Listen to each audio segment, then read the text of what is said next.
Are you sure? They're cotton-headed ninny muggins. Good morning, my neighbor! Fuck you too! Do not go in there! Or content. The following stream contains content that may not be suitable for all audiences, Nice. including mature themes, strong language, and Wow, potentially wow, sensitive wow. material. Viewer discretion is advised. Oh, yeah! The cone, it's a cone. Today, Junior? That's what she said. He's not a dopey dumb bitch. I He declare gets laid. bankruptcy! The 2 court hours jester, later. the court DJ. Meanwhile, It's time to dive into the case. To the case. Whoops. There she is. Good morning, everyone.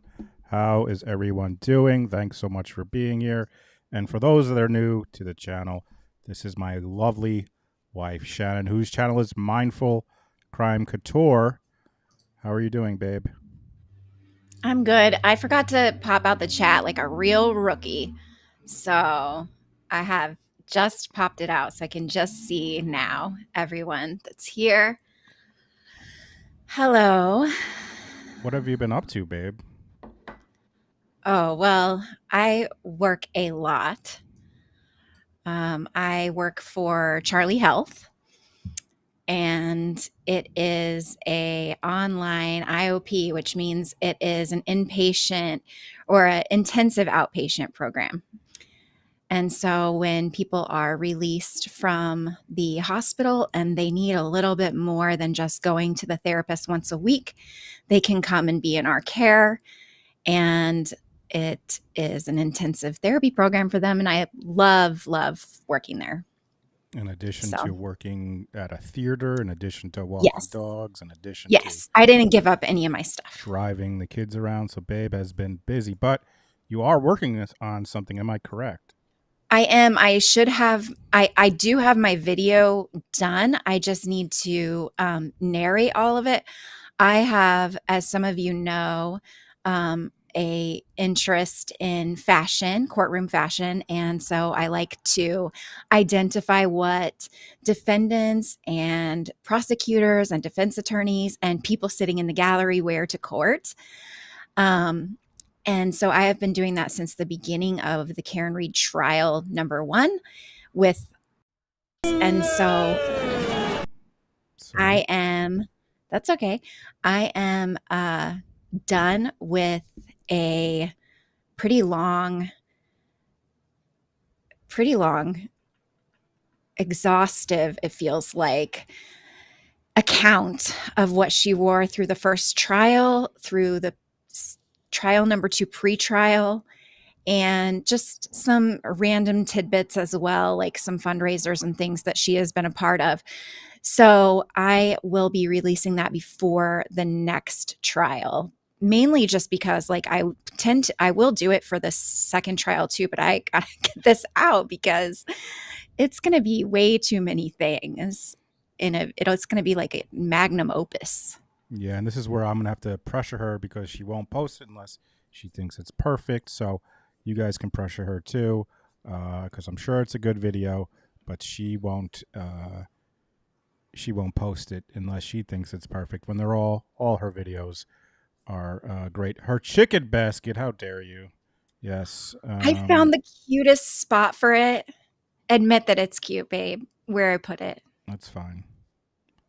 Babe says, I can't get all free stuff from TikTok, but she could just go to the thrift and buy a vintage chicken egg basket that I posted on Twitter. Any hoozle, did you want to talk about the thing that we never talked about, or should we not talk about the thing? Oh, I mean, we can. I mean, that's kind of one reason I was waiting so long to release this video, because it has all of my everything in it that I talked about for that. Yeah, so by the way, thanks everyone for being here. We're about to watch Wendi Adelson's testimony from Charlie Adelson's trial as a prep for Donna Adelson's trial. That's what the members, patrons, and YouTube members, that was the winner, and then I'll do it for the next one. But we wanted to bring something up. If you guys, for the folks who watched when I was at Bob and we dual streamed or we switched, we mentioned that Babe was doing something that we could not say at the time what it was because it wasn't out yet.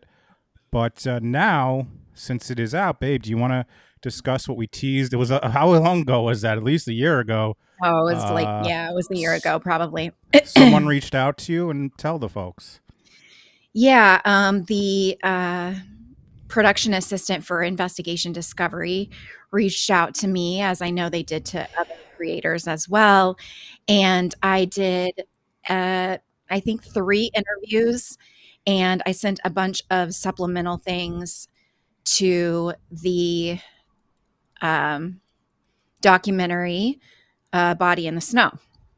So they did not use my footage. They actually didn't use any footage from anybody that wasn't inside the studio. So, but I mean, obviously they also did not go the way of like, I mean, if they could have had an episode maybe like about creators or something like that, then maybe it would have fit. But my stuff didn't fit in because it was not about any sort of like guilt, innocence, anything that happened the day of like the crime or whatever you believe happened. It was all just what she wore and what I thought about the fashion. That was it.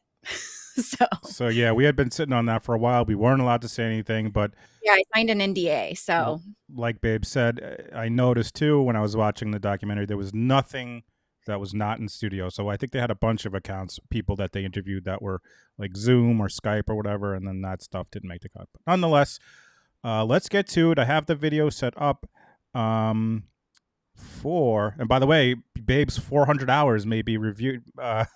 Brennan may be reviewing. You may not have made it to the big show, Babe, but maybe Brennan will be reviewing your interviews. I know, that's what I said when I saw that he applied for all 400 hours. I was like, imagine Hank Brennan is watching me review Karen's fashion right now. There's some paralegal that's going to really enjoy that and tell Hank that has nothing to do with anything. But. Exactly. Yeah, Meg, thank you so much for sharing Babe's channel, Mindful Crime Couture, if you want to check that out. Good morning, everyone. Thanks so much for being here. Let's get into it. Wendi Adelson's testimony in Charlie Adelson's trial to prepare us for Donna Adelson's trial, which is going to be here before you know it. Here we go. Evan, thank you so much. Cutest couple ever. Hi, guys. Thank you, Evan. Really appreciate that. Always so supportive. Here we go. State calls Wendi Adelson. Yes, baby deer in the headlights alert. Get ready for the open mouth, innocent, doe-eyed Wendi. Cutest couple ever. Please raise your right hand. Hi, guys. Do you swear or affirm the testimony you're about to give will be the truth? You may be seated.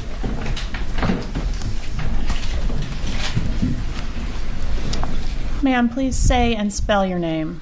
Wendi Adelson, WendiAdelson. Where are you from, Ms. Adelson? I'm originally from Coral Springs, Florida. And where do you live now? I currently live in Miami. How are you employed? Now kind of part-time. I do asylum work and I fundraise for nonprofit organizations. Are you an attorney? By training, yes. Okay. How long have you been a member of the Florida Bar?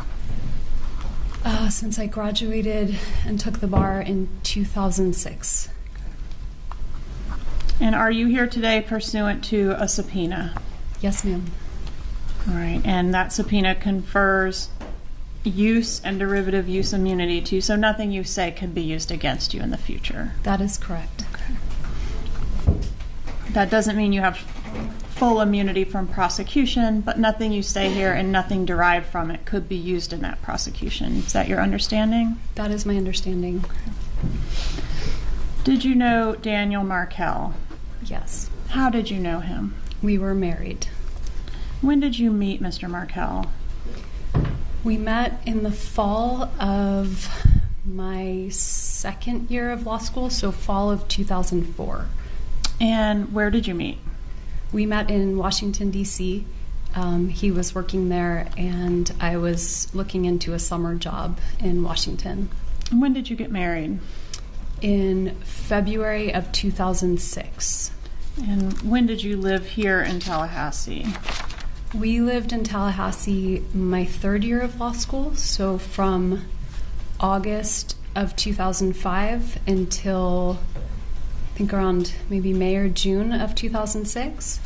And then we moved to Miami for a year because Danny was interested in working at the University of Miami. Mm-hmm. He did not get the job at University of Miami, and so we moved back here in 2007 and lived here until 2014. And where were... Babe, are those the glasses I got you, or those are different ones? No, you got me sunglasses. Oh, right. Sunglass readers. But it is a similar, you did get a similar frame to these. Yes. By the way, I meant to ask you, babe, a lot of people had been asking, did you ever finish Wendy's book, reading her book?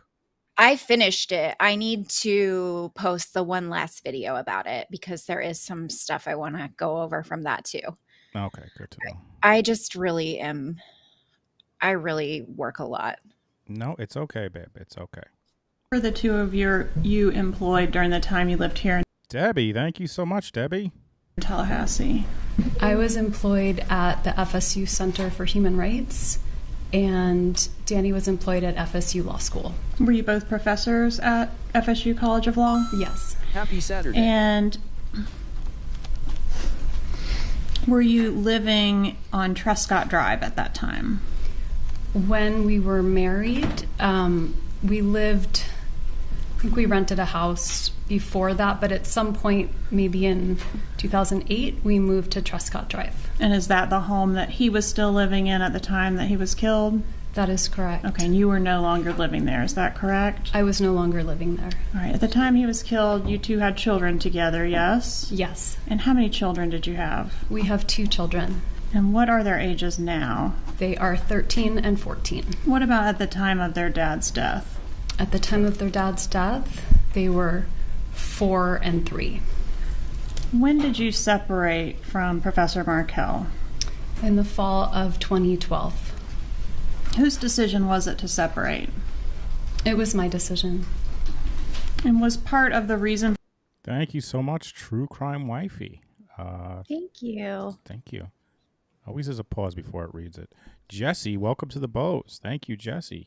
For the separation, the two of you having differing views on how to raise your kids as far as within the Jewish to the faith? beautiful Shannon and Jay. I mean, it was a Red heart, your words and insight are very important to this case. Keep going. Red heart, small red part, heart. but it was part of it. Okay, that seemed to be something that came up a lot in your communication, so that's why I asked about it. What was the difference of opinion on that? I mean, when we first met and started dating, Danny wasn't as observant or as religious as he became over time. And so the difference in our perspective on raising kids was about dietary choices and attendance at synagogue, things like that. So in general, he wanted to raise the children more strictly in terms of the faith than you. That is correct. Who knew that Dan would be religious? Babe, remind me again, where did they get engaged? They got engaged in Israel. Israel, right? Israel. But who knew? Who knew that Dan would be religious? Did you move out of the marital home while Mr. Markel was away on a business trip? I did, yes. All right. And did he know that you were moving out when he left for the business trip? No, he did not. Where did you go when you left the marital home? I rented a home in Tallahassee. Where was that? Do you remember the address? Aqua Ridge Way. 3303 sound right? That's right. Okay. And what was the custody arrangement once you moved out of the marital home? I mean, in the beginning, until we had a formal custody arrangement, we were just finding ways to share custody. I remember that first weekend his parents came, so I made sure he had the children all weekend while his parents were visiting from Canada. But eventually we had a 50-50 shared custody arrangement. All right, and do you remember? How to get that statement in, huh, babe? She remembers that first time that she let them. He got to keep the kids the whole weekend. What a saint. Exactly what that looked like? Was it week on, week off, or something more complicated? It was something more complicated. In the summertime, it was week on, week off.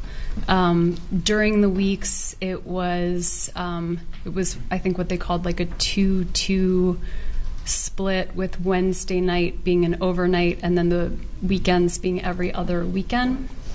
All right, but roughly 50-50. 50-50, but that was the split. Okay. And I want to show you what's been introduced into evidence. State's Exhibit 56. My Lanta, that open mouth, tilted head, just every time gets me angry. I know you've had a chance to take a look at this before, but if you'll just kind of thumb through it and tell me if you recognize it. Sure. Yes, the white binder, the divorce settlement, the blue binder, the police interview. Just, I always think of when they bring that binder up the first time and they say, this is your divorce file. Like, statistically, a lot of the people on the jury have been divorced. And they know that, like, from that, just from looking at the size of that, it was a contentious divorce. Yep. Because there's no way it would be that big. That's what she said. A fair and accurate copy. What, babe? Sorry. That's what she said. You got it. Good job, babe. I was going to get the... Do you recognize the exhibit? I do. Is it a fair and accurate copy of your divorce file? It looks like it, yes. All right. And is it fair to say this was a contentious litigation process that you had with your ex? It was. And I want to ask you about a specific filing in there. It's begins on page 43. And it's in reference to a filing on January 14th of 2013 where you were looking to relocate with the minor children. Do you recall that particular filing? I recall the filing. You said 43. I'm not sure I'm... Oh, okay. Yes, ma'am. Yes. On the bottom, there should be page numbers for you. Yes.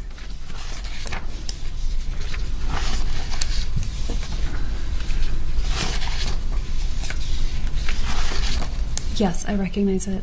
Okay, and that's the filing in reference to your motion for relocation? Yes. Okay, and did you file this motion with the intent to not be successful? I'm sorry, I don't understand the question. It's been suggested that you never thought that was going to be successful. Ugh, that fucking face. Did you file this motion with the intent to not be successful? I'm sorry, I don't understand the question. It's been suggested that you never thought that was going to be successful. Did you? I thought there was a small chance that it would be successful, but not very likely, no. Okay. And so I wasted the judge's time, the attorney's time, the money, Dan's time, Dan's lawyer's time. I didn't think I was going to. Weren't you thinking, well, maybe Danny would be happy working somewhere else because he's mentioned applying elsewhere, so maybe he'll allow the relocation? Were you thinking that? Well, he and I talked about the relocation. So when we talked about it, he thought, well, if I can live nearby in Miami, that might work, and then I could commute to FSU. I didn't mean for him to leave FSU, but he wanted to leave FSU at some point, so that was just a matter of time. So you thought it might be successful? Sure. I mean, I thought it was possible, but not likely. All right. And page 46 of that document, paragraph E, references the job offer. The wife also desires to relocate to South Florida in order to provide a better quality of life for the children by increasing their access to close family and providing more stability and consistency. Who is the close family in South Florida? The close family would have been my mom and my dad and my brother. And which brother is that? My brother that's here today. Charlie Adelson? That's correct. Okay. What's your mom's name? My mom's name is Donna. Donna Adelson? Yes, that's her name. What about your dad? My dad's name is Harvey. And where did Donna and Harvey live back in the time frame between 2012 and 2016? They lived at the home I grew up in Coral Springs. And how far do they live away from you currently as we sit here today? Currently, depends on Miami traffic, but anywhere between 15 minutes and an hour. Right. And what kind of a relationship do you have with your parents as we sit here today? I have a good relationship with my parents. And has that always been the case? I would say so. Can you describe the relationship that your mom has with your boys? I think it's very loving. I think she's a very dedicated grandmother. She spends a lot of time with them, doesn't she? She does, yeah. And when they were little and you first moved there after Danny's death, how much time was she spending with them? When I moved there after Danny's death in 2014. How much time was your mom spending with the boys? I mean, we were all living together at that point. So, we were spending every day together. How were your parents employed? Are they retired now? They're retired now. What are they retired from? My dad was a dentist, and my mom used to coordinate, kind of be like an office administrator at his practice. And did she write the checks at the practice, paychecks? Yes. Mm-hmm. She handled all the bookkeeping. What was the name of the practice? The name changed over the years, but probably the name when they retired was the Adelson Institute. And were your parents wealthy at the time that your husband was murdered? I mean, my parents worked their whole lives to support us, right? Mm-hmm. So I think the business did well for a period of time. About $2 million in profit each year between 2013 and 2016, sound right? They never talked to me about money, so I have no idea how much the business made at any given point. Did you discuss your marital problems with your mom at all? I did, yeah. Okay. What about the resulting legal issues? Was your mom read in on those things? I mean, I definitely updated her about the results of the relocation when that petition got denied, but not kind of the ins and outs of every part of our divorce. What about... Hey, there's Jared Ross. I don't know if I noticed that the last time. I probably did. About your dad, was he invested in your divorce status? I think the same as my mom, just worried about me and worried about the boys. Mm-hmm. What about your brother? Did he take an interest in the ins and outs of your divorce? No, not really. Did he need to protect you from Dan Markel? No, I mean, I don't think I need protection. Were you physically in danger from Dan Markel? No, I wasn't in danger. Did the litigation revolving around the divorce and the subsequent issues that arose, did that impact your family back in South Florida? I mean, only to the extent that I think they felt bad for what I was going through, but... Mm-hmm. I want to show you an exhibit that I've marked as State's Exhibit 59. As well. Does that one look familiar? I don't remember it, to be honest. It's from 10 years ago. Take a moment to look through it. Sure. Jack would say you do remember it then. Why? Because she ended that, to be honest. Ah. Which one? Reviewing it.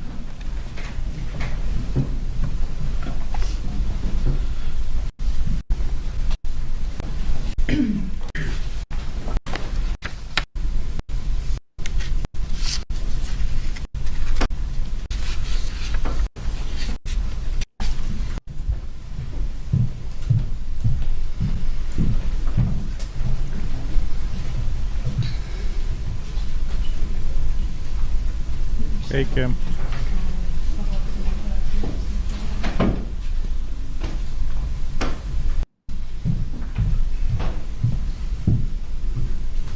Me. No? Okay. I don't think I responded. I think they're just emails from my mom to me. No? Okay. Mostly all from your mom? Yeah. Okay, and the email address says, I think it's something like Wendi Harvey. Can you tell from the content that it's your mom typing rather than your dad? Yeah, the email's Donna Harvey, my two parents' names, so they've been married over 50 years, so they have a joint email address. So it's from both of them. Okay, so what I want to draw your attention to is page 2 of that exhibit that first paragraph there above the word response. Did you have an opportunity to read that? I read it real fast, Kinda but scanned. I can read it. And what I want to draw your attention to is specifically the part that reads, your father has made numerous trips by plane for weekends and changing the patient schedules around so he can continue to spend significant time with the children. Did you? Are you objecting, Mr. Rauschenberg? I just didn't hear it get admitted into evidence. Judge, at this time I'd ask to move this exhibit into evidence, which Any is number objection? right around 57? No objection. It's 57 57. is admitted. Go Thank ahead. you. So that paragraph, isn't that paragraph going into detail about how the issues surrounding your divorce and litigation is financially impacting in a negative way your parents' business? That's what my mom says here, yes. Okay, and it also says, additionally, this loss of income affects my family because my older brother, also a dentist, purchased the practice from my father in mid-July 2012. He has a monthly payment to make to my father based on the sale of the practice. It isn't fair to him to have decreasing monthly income statements from the practice due to my parents spending so much time here in Tallahassee. So this is an argument that your mom is proposing, right, to help you, give you an idea of what might persuade the courts to allow the relocation. Do you agree with that?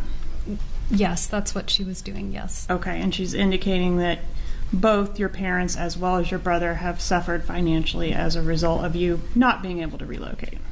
Yes. Okay. And on page, do you have page numbers in the bottom right corner of your exhibit? I have them in the top so I can see. Okay, so well, let me look. Give me a moment.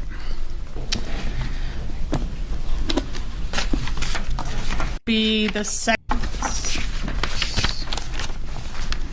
So it'll be the second email in your packet, page 1 of 3. Okay. Do you see that? I see that page. Okay, and there's a rest of your life highlighted or underlined in the center and in bold. Do you see that? Yes. Okay, right before that, it reads, however, the rest of your life and consequently Dad's, mine, and yes, even Charlie's, will be affected by how well you can perform/act before July 31st. You need to be a good actress you can be a good actress when you want to. I've seen you in action. You need to put on the performance of your life. Jibbers hasn't beaten the Adelson family yet. Who's Jibbers? Jibbers, she's referring to Danny. And was Jibbers a name he went by or just something you called him behind his back? Jibbers was a silly nickname that I gave him during the divorce proceedings when he was being pretty scary and threatening, and it kind of made me feel less scared of him. Okay, so not something you called him to his face. No. But that was a word that was only used to describe him. Yes, it was a nickname. Okay.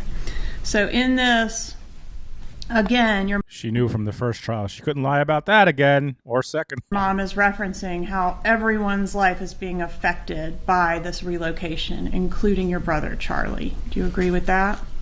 That is what she said, yes. All right. Is your mom overprotective of you? Yes.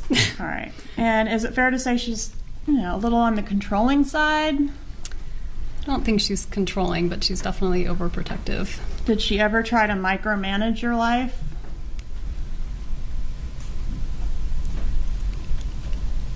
Maybe, yeah. Did she have an interest in who you were dating and who you weren't dating and who you should be dating when you were single? I think she was usually disappointed that I wasn't dating more. Okay. For example, isn't it true that she would not let you drive to and from Tallahassee to South Florida? Well, I used to drive before I had the boys, but they were young and she preferred to come with me and give me some extra support. So what would that look like if you were going to take a trip to South Florida? Would they come up here and get you, or? No, sometimes I would go myself with the kids, but I was breastfeeding both of them, so it usually looked like me breastfeeding a child while I entertained the other in the Okahumpka rest stop. So it was a lot. It was helpful to have some backup. All right, and so that time frame you'd be referencing is like the 2013 time frame? Because not around the time of Danny's death, you wouldn't have still been breastfeeding, would you? If Lincoln was 3, no, I would have stopped maybe the year before. Okay. So maybe 2012, 2013. Okay. And wasn't it true that around the time of the death, they were still doing this practice where they would prefer to drive you to and from South Florida? I mean, not every time, but sometimes. Okay. And would your mom sometimes enlist your brother Charlie to convince you to do certain things in your personal life? Can't really think of an example of that. Well, dating Dave was a big one on some of the materials I had. Yeah, people like Dave. All right, and your mom really liked Dave. Yeah, everyone liked Dave, but we were just friends. Okay. Did she try? So she would try to get Charlie to convince you to date a certain person. I don't think she was getting Charlie to convince me to date Dave. I think everyone liked Dave. All right, and would she try to get Charlie to convince you to do certain things as far as your professional life? What jobs to take? No, I don't think so. Do that. Would she try to get Charlie to do certain things like advise you on investment decisions, whether or not you were going to buy a house, for example? I don't think so. I don't remember that. Danny and I made that decision together. Once you had left Dan and you were living separately, did you look into purchasing a home here in Tallahassee? I did, yeah. And did your brother Charlie convince you not to do that? I don't remember him convincing me not to. The only reason why I didn't was because I was waiting on the money from Danny from the settlement and he didn't pay it, so I couldn't afford the house. And your mom didn't want you to buy the house, did she? That's not true. My parents were looking to buy a house in Tallahassee as well. So first of all, it's Dan's fault, and then she lies that her parents are trying to buy. She lies that Charlie wasn't trying to interfere, which we have the whole text thread that he was. He admits that he's the one that convinced her not to. It's Dan's fault. She didn't get the money, and then her parents were trying to buy a house. And show me the proof that Donna and Harv are going to buy a house there. I mean, come on. Also, like, they can pay $1 million to Dan, but they can't give her a down payment for a bungalow in Tallahassee. Great call, babe. Great call. Okay. Did you have... Strike. Generally speaking, does your mom manipulate the personal lives of her children? No. Let's get Rob. I hope she asks that question in the next trial, then get the Rob as the next witness. Is your mom, like, if she's really upset about something or worked up about something, is that something that your brother Charlie's going to hear a lot about? Who's going to hear more of it, you or Charlie? Well, if my mom's upset with me, probably Charlie. And if she's upset with Charlie, probably me. Okay, so do you get a lot of that? Do you hear a lot about... Let's go back. Let's go to before the murder. Did you get a lot of Donna just giving you an earful about what Charlie needs to be doing?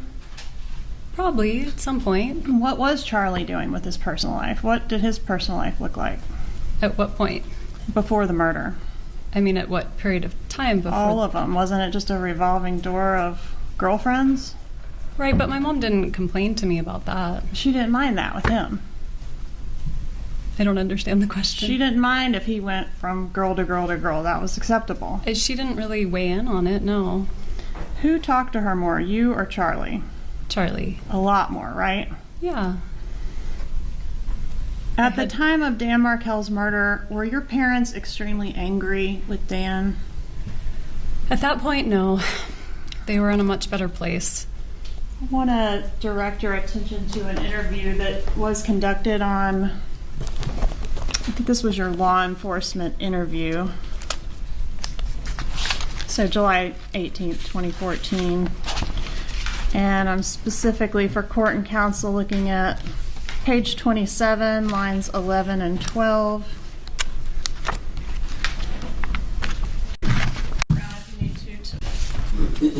There's the blue binder.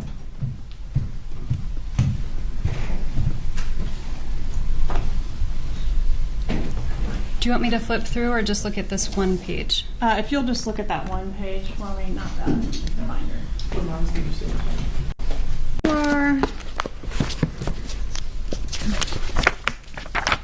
for you. Yes, Says, Ms. Adelson, my parents are, very angry toward him. Is that true? Was that Isn't true? that what you said? Your parents were very angry toward Dan. Can I read the rest of the sentence? Sure. So I say, my parents are very angry towards him, but even when they're around my kids, they would never say a bad word about my kid's father. And then on page 200. Yeah, that wasn't the question, though. The question was, were they angry with Dan?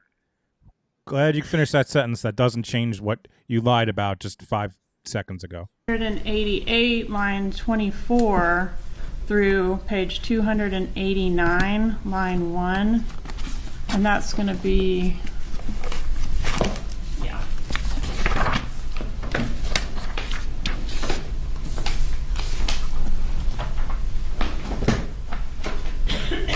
My parents have more reason to. Didn't you say, it's like my parents have more reason to dislike Danny than almost anyone else? Is that what you said? That is what I said. And that's because he hurt you, right? And I was saying that in the context of talking to law enforcement for hours and hours and trying to help them figure out who might be responsible. Right, and who did you tell them might be responsible? Well, I told them many, many people. But are you asking about this particular moment right here? You told them your family might be. It's wild that's. What do you think about that? That is her explanation. Well, I'm saying it in the context of I was interviewed for a long time. So in that context, yes, my parents were really pissed and they could have been the ones that did the murder. In that context, the police interview, like that doesn't help you. Oh, she really just thinks she's so fucking smart. Responsible. Or potentially someone to do with a former student or his current girlfriend. I mentioned lots of people that I thought could be responsible. Okay, and of the lots of people that could have been responsible, your family was one. Yep. Because they might have done this thinking it would help you. I mean, that's what happened, right? I'm sorry, I don't understand the question. Your family had your ex-husband killed to try to help you, didn't they? No, that's completely untrue. And back to the divorce, the petition where Danny is responding to your petition for the motion to relocate. Are you familiar with that filing, or do you need to take a look at it? I need to take a look at it. All right, it's going to be page 79 through 101, and this is back to our exhibit.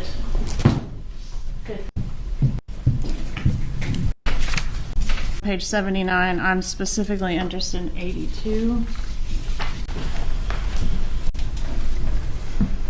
And in this filing, doesn't Mr. Markel say, quote, the husband affirmatively alleges that the wife helped herself to non-marital assets, including money and stocks owned prior to marriage, as well as numerous personal non-marital belongings of the husband, such as luggage, bicycle, tennis racket, and family heirlooms.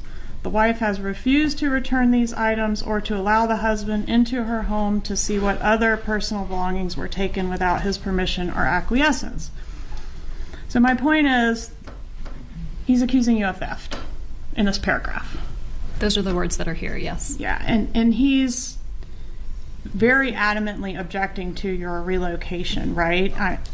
On page 82, it says the sole stated reason the wife seeks to relocate is so that she can be closer to her parents.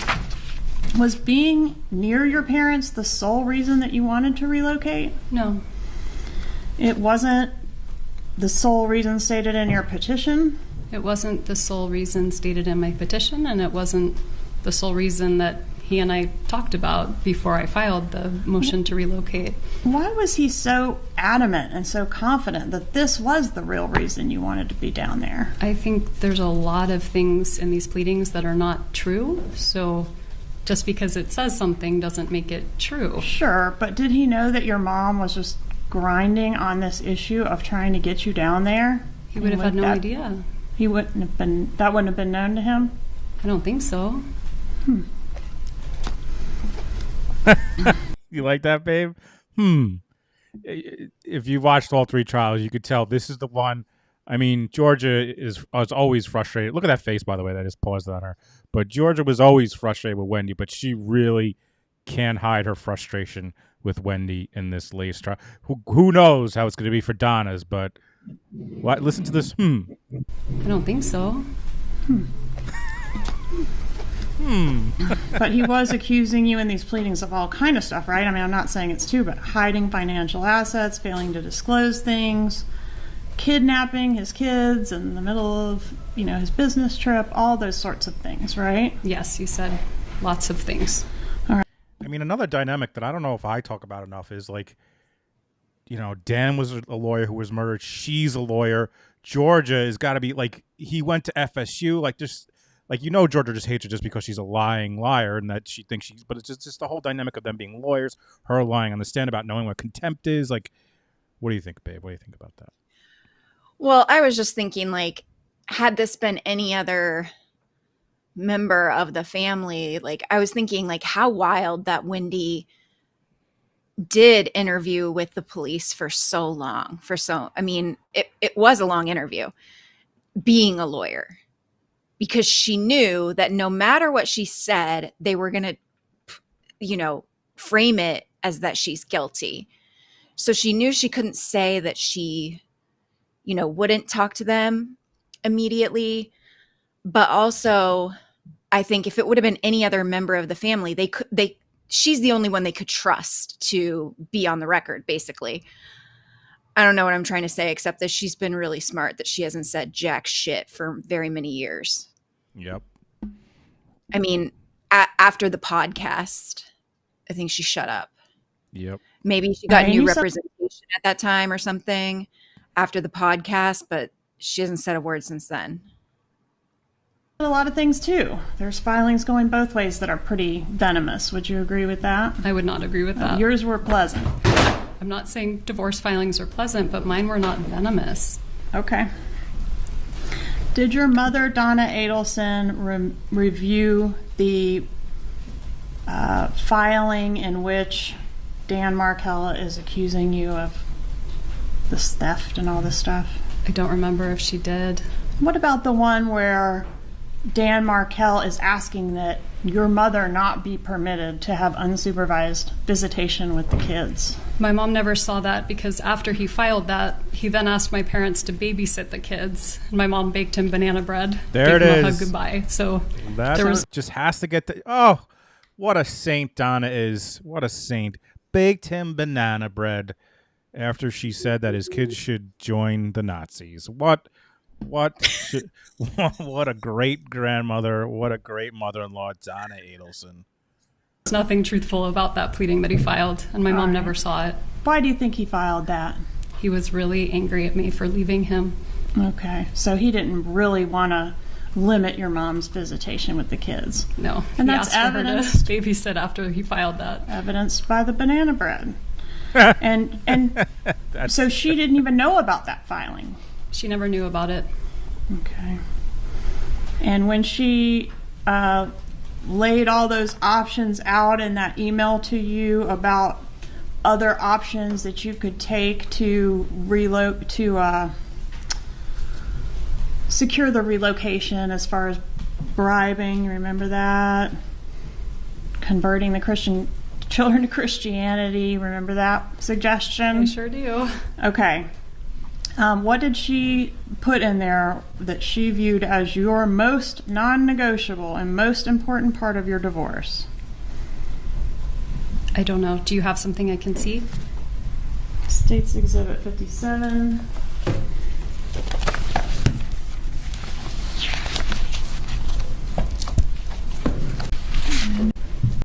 He said here. So you want me to read what she said here? I want you to answer the question. What was the most important part of the divorce for my mom? Yes. It says here that for her it was relocation. All right. And did you have 2 8-hour mediations in your divorce? We had 2 very long mediations. I don't remember exactly how long they were, but they did felt they like result in time. a resolution? No. Can you imagine being in an 8-hour mediation with Wendi Adelson? Holy shit. You didn't have mediation? No. I mean, can you imagine being in an 8-hour mediation with your ex, period, end of story? No. And I have gone through a, I went through a pretty contentious divorce. No, I could never, ever. Wendi, just 8 hours. And then there's like a judge that's in between or some sort of person that's trying to like, no, but you could do this. They went through 2 of them for 8 hours, 16 hours? 16 hours. That's insane. Mr. Markel seeking to depose your mom as part of the divorce? I don't remember that. Do you know if it ever happened? I don't think it happened. I don't remember it. Was the prospect of that upsetting to your mom? I don't think so. I don't remember it, so I don't remember talking with her about it or... Did your mom call Dan any disparaging names around this time frame? Well, I just read them in the emails, but I don't remember them independently. Okay. Did she call him an asshole? Yes. A narcissist? Yes. A bully? Yes. Religious zealot? Yes. Bastard? That I don't remember. Page 5. Okay. Charlie Is it laughing. page 5 from the first... Those emails will be fun to go over in Donna's trial. By the way, but do you think Donna's going to testify, babe? What do you think? Yeah. For sure. I agree. For sure she's going to testify. And let's... Imagine if Donna... I mean, there's so many dynamics to think about with this trial, but if she testifies, having Georgia go through all the emails she sent, was this you sent this email, you called him an asshole, you called him a bastard, you told your kids... you told your daughter to have your grandkids wear Nazi uniforms, convert. Like, it's just, but she's going to, because just look at that smug fucking look at Charlie's face that I haven't paused on. These people love to talk. They love to have an audience. Oh, that's going to be some fucking dynamic. I think for sure. Now that I saw her do the pre-trial, where she the bond. Bond, where she, has the small ear holes and all the things. But seriously, like, she really thought she was making points because they are so unaware Completely. of themselves. And so is Wendi, and so is Charlie.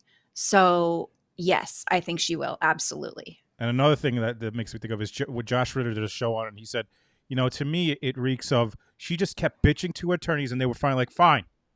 Because, attorneys don't normally make motions because their clients don't get enough protein or don't get exercise in inmate handbook. So they're just like, fine, we're going to do this. So just like Charlie getting to testify, Donna's going to just if they don't think that she should, she's going to badger them until she can and get on the stand and talk about the inmate handbook and like how she just thought like that was to be like, the judge would be like, Judge Everett's like, wait a second, they haven't been following the inmate handbook?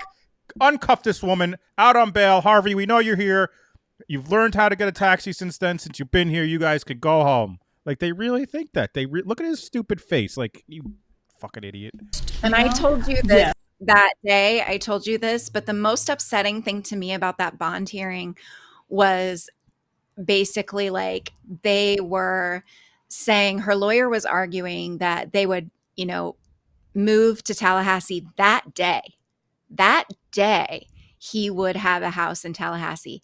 And honestly, if they would have just moved to Tallahassee, there would have been no murder in the first place. So it was, when it's for the benefit of them, they could do it in a day. But, it was impossible for them to leave their practice and for them. I'm sorry, you're a freaking dentist. You can be a dentist anywhere, sir. Everyone has teeth. Yeah, and you have your own practice. You could, yep. Yes, if you'll just go through by the physical pages.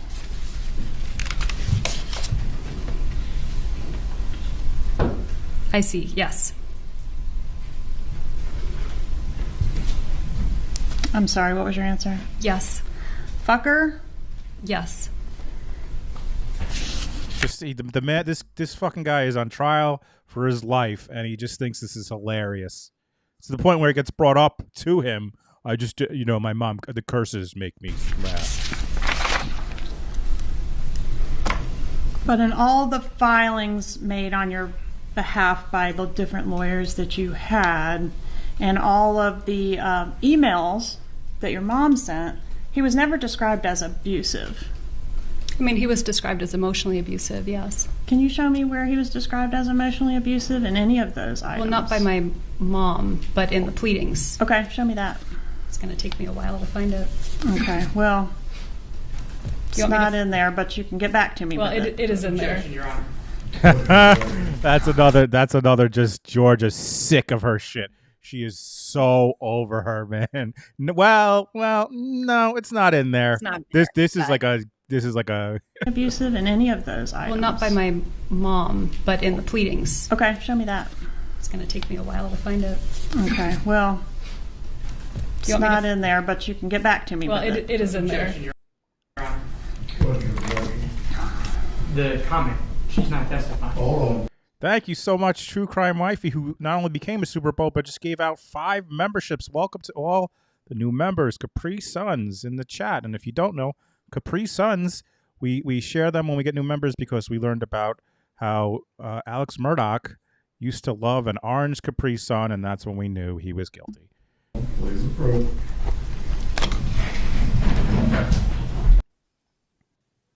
I wonder if this is like an instant where Judge Everett's like, well, you got to calm down. You can't make the comments. We know you hate her. We all do. JK, Judge Everett would never say that.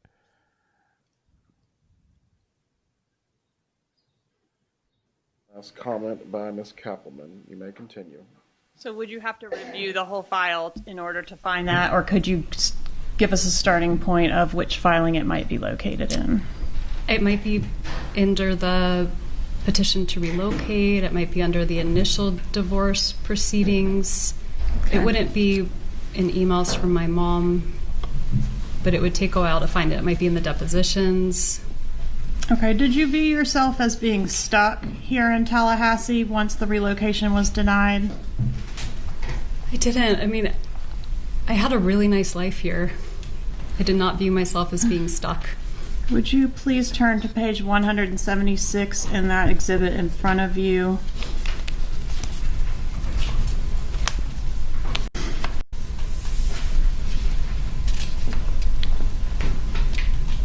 Did you describe yourself in that filing as being stuck in Tallahassee?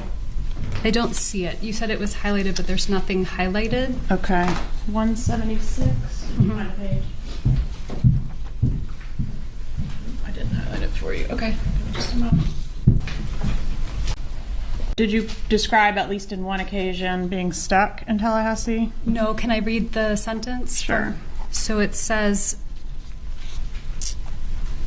the husband has made it difficult for the wife with her colleagues at her current position due to his statements and actions, and the husband's intent is to relocate to a larger area at some point. So the wife is merely stuck in Tallahassee until the husband decides that the time is right for him to leave. All right. Meaning, and had he accepted a job anywhere else by the time that he was murdered? no, he hadn't yet been offered a job, but he was always looking. Okay. So he was just going to move and just let you have the kids at that point?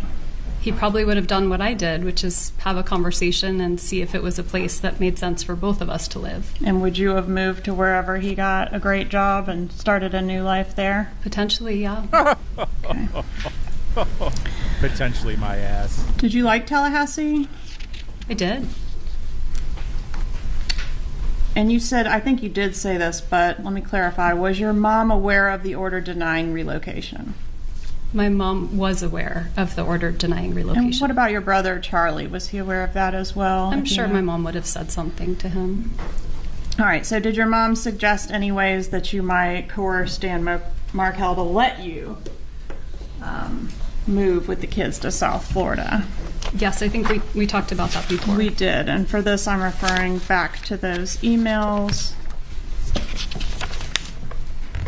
And in particular,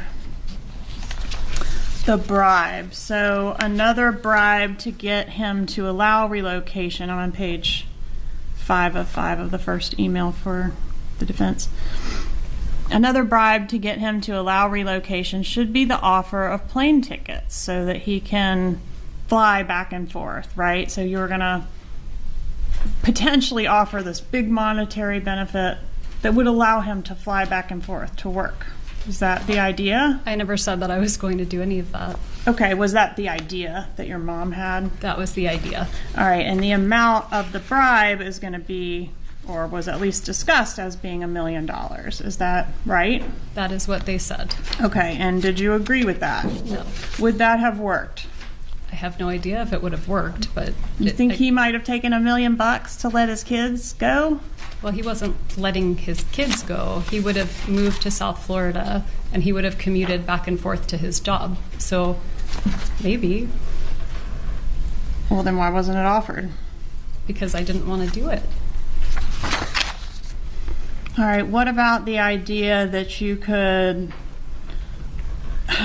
try to threaten Dan to convert the kids to Christianity so that they can fit into the Bible Belt here in Tallahassee? Is that something your mom suggested in these emails? My mom did suggest that.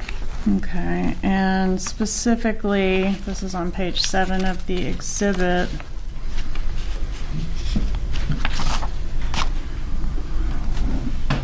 Let Gibbers know that your children will be baptized in the Catholic Church. Have a picture made of them in front of the church, all that kind of thing. That's what your mom suggested at one time? She did, yes. Okay, and did you do any of those things? No, I don't even think I responded to it.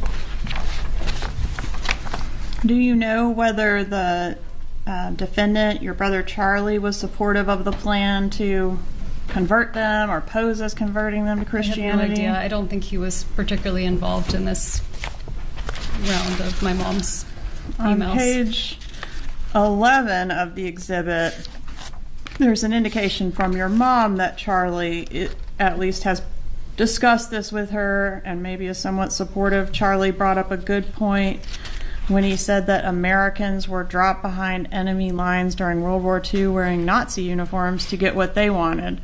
They had a job to get done, and they did what they needed to do to accomplish it. You have a job to get done in a very short time frame to accomplish it. If you dressed your kids up in Hitler Youth uniforms and brought them down here, I could care less if it was an act of defiance that would show Gibbers that he's, all caps and bold, not in control. So it just seems like your mom was pretty extreme about this situation of getting you relocated. Can you agree with that? Yeah.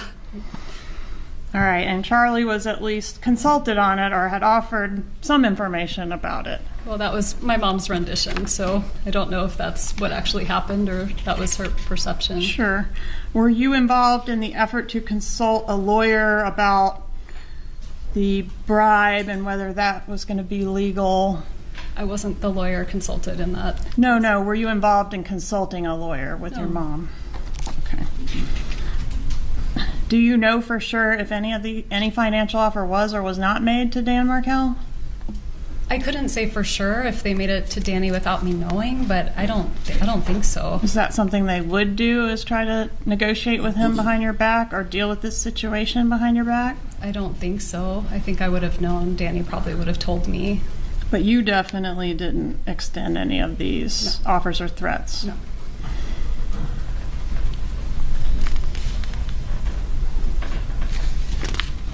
When was the divorce final? The summer of 2013. All right, I'm going to switch gears for a minute and talk about phone stuff. Was your cell phone collected by the police in this case after Dan was shot? I gave the police my cell phone and asked them to search it if it could be useful. All right, and around the time of the murder, was your number 954-803-0079? It was. And can you agree that the numbers, let me show you an exhibit. 59, I believe.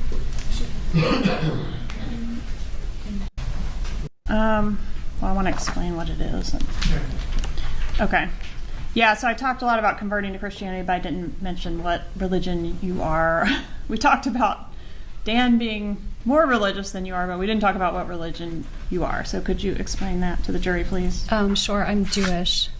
And Dan was as well, right? And Danny was Jewish as well. Okay.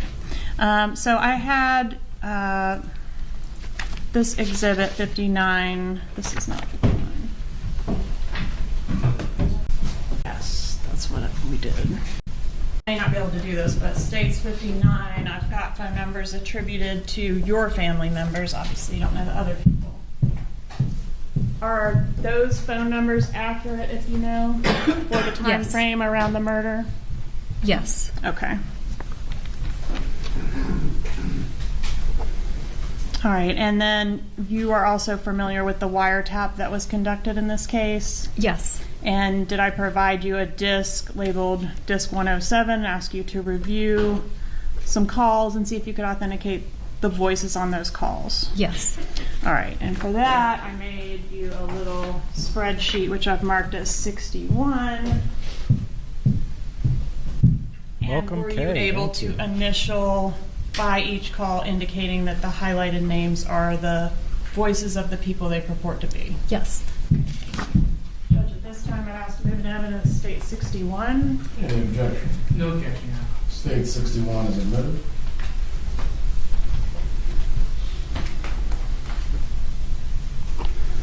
All right, and if we can shift back to, we talked about your divorce being final. Once the divorce was final, weren't there still a lot of filings that went back and forth between both you and Dan Markel? Yes and no. The divorce was final. We had a final settlement agreement. The agreement was I take my name off the title to the house. He pays me half the value to the house. So for within the first week, I went and took my name off the title to the house, and I waited until October when he was supposed to get back to me. He never paid me the money, and so I called and I asked what happened. That was the deal, and he said, I have compelling reasons, I'm not going to pay you.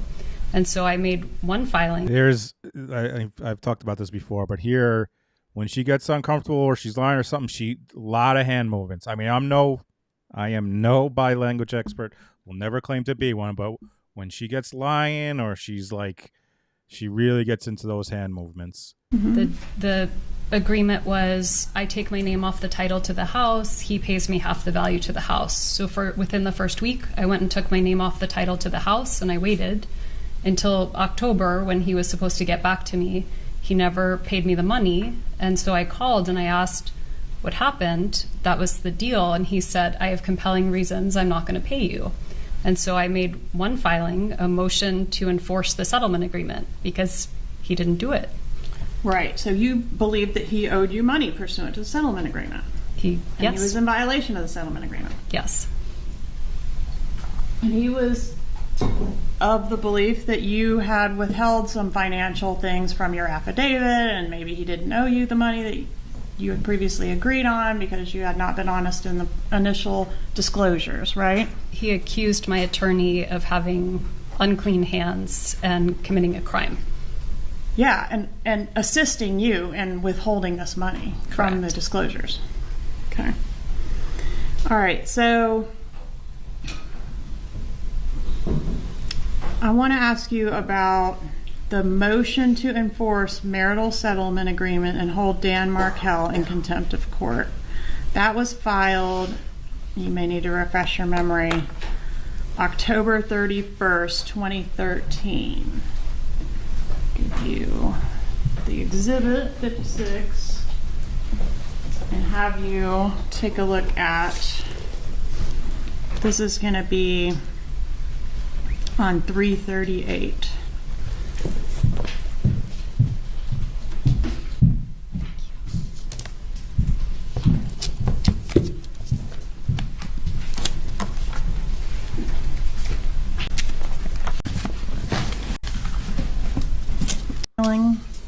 Motion to enforce marital settlement agreement and to show cause why the former husband should not be held in contempt of court. What does it mean to be held in contempt of court? It means not to be doing what the court has asked you to do. What can happen to you if you're held in contempt of court? I don't know, really. Could you be jailed? I don't know. All right. And when was this filed? This was you filing it, right? I mean, you're the client. Right. You're asking that he be held in contempt. And you don't know what that means? I mean, at the time I filed, which was 10 years ago. Oh, okay. Well, refresh your recollection with the document. It goes through 340. Oh, okay. She's so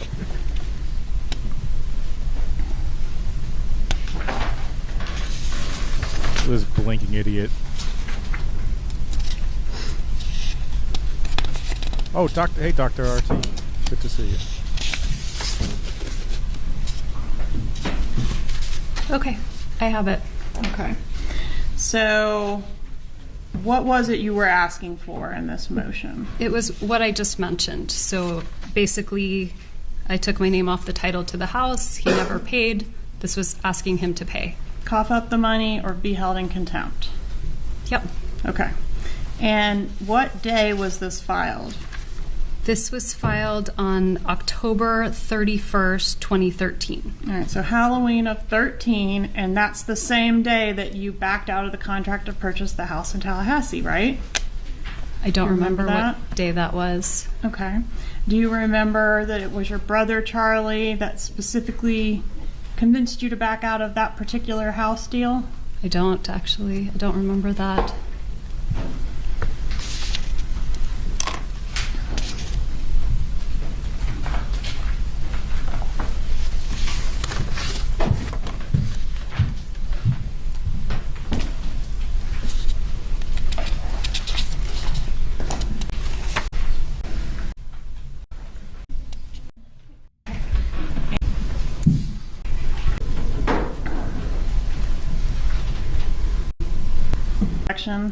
Honestly, okay. Does that refresh your recollection? Honestly, I mean, I can read what's here, but I still don't remember. Don't really remember. And after pulling the plug on the house, there were some emails where you were saying you can't answer the phone, you're crying too hard about the house. Like you seem genuinely upset about pulling the plug on the house, but now you don't remember it? Well, it's been 10 years, Sure. So a lot of terrible things have happened since then. It's hard to remember. Don't recall. I really liked the house and was excited about it, but it was more than I can afford at the time. That's what I remember, is talking with the real estate agent and having her say we'd find another house, and it wasn't the right one. Would you have any reason to dispute that occurred on Halloween of 2013? No, it probably did. I just don't remember. Okay, and then a few months later, on February 14th of 2014, there was another filing. I want to draw your attention to page 379. I'm ask you what that document is. Do you want me to read the title of the document? Yes, please. Former husband's counter motion to enforce marital settlement agreements, financial provisions, and incorporated motion for sanctions. Do you remember this filing? I don't remember this filing, but in anticipation of my testimony today, I refreshed and reread it. Okay, and he accuses you in this filing of breaching the marital settlement agreement in various ways, right? That's correct. Okay, and committing a fraud upon the court by omitting the $200,000. You want me to pause a bit? You want to go off the screen? Oh, gotcha. $1,000 in assets from your financial affidavit. That is what he was alleging. And asked the court to sanction you. Yes, that's what he said. Okay, so again, you're both seeking the court to sanction each other. I mean, them's fighting words in lawyer terms, right? Well, I was filing a motion to enforce a settlement agreement, so I don't think that's really fighting words. That's just asking the court to complete what it already said it wanted to do. Okay. And on page 379,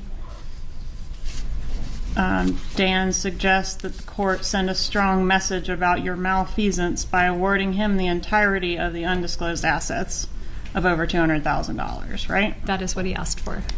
Okay, and then on March 10th of 2014, on page 437, do you respond with your motion to dismiss the former husband's counter motion to enforce the marital settlement agreement that we just talked about?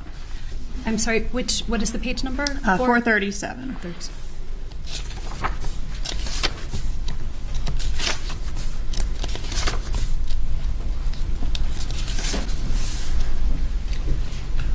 I'm not familiar with this, but do you want me to read through it? Could you read the caption aloud, please? Sure. Motion to dismiss the former husband's counter motion to enforce marital settlement agreements, financial provisions, an incorporated motion for sanctions for failure to state a cause of action, and motion to strike as a sham pleading, and motion to strike as redundant, immaterial, impertinent, and scandalous pleading. And then if you'll go to page 439, do you see a paragraph that begins, the vast majority of the former husband's motion? Actually, don't see that. On page 439? Yes, ma'am. I think I have it pulled out. On number 8. Yeah, the vast majority of the former husband's motion contains allegations that are redundant, immaterial, impertinent, and scandalous. Yada, yada. He's making false and immaterial statements against you. His pleadings only prove that he is a disgruntled former husband who cannot move past this disillusion. So it's getting personal. Would you agree with that? My attorney here is responding to his pleading, which was over the top. And this is over the top, right? I don't think so, no. Then 6 days later, Dan files another motion seeking action against your mother, and that's the one we've already touched on. That's page 441. Is that right? Page 441. Yes, ma'am. Yes, that's what we talked about. Okay. Former husband's counter motion for enforcement of marital settlement agreement on parenting issues and motion for contempt and sanctions. Here he's alleging, again, more violations of the marital settlement agreement, including communication between he and the boys. He wasn't happy with how much communication was happening, failing to keep him informed of where his kids are, failure to communicate about parenting decisions like the kids' schooling, diet, and extracurricular activities, and refusal to provide him access to the kids on their birthdays. So he's complaining about a lot of things associated with this, not just money stuff, it's parenting stuff too, right? That's right. And isn't it in this motion that... Yes, sir. Oh, I said that's right. Isn't it in this motion that Dan Markell seeks to enjoin you from allowing your mother from spending time with the kids without supervision? Can you please show me which page that's on? 450. Do you see a paragraph beginning on 3 specific occasions?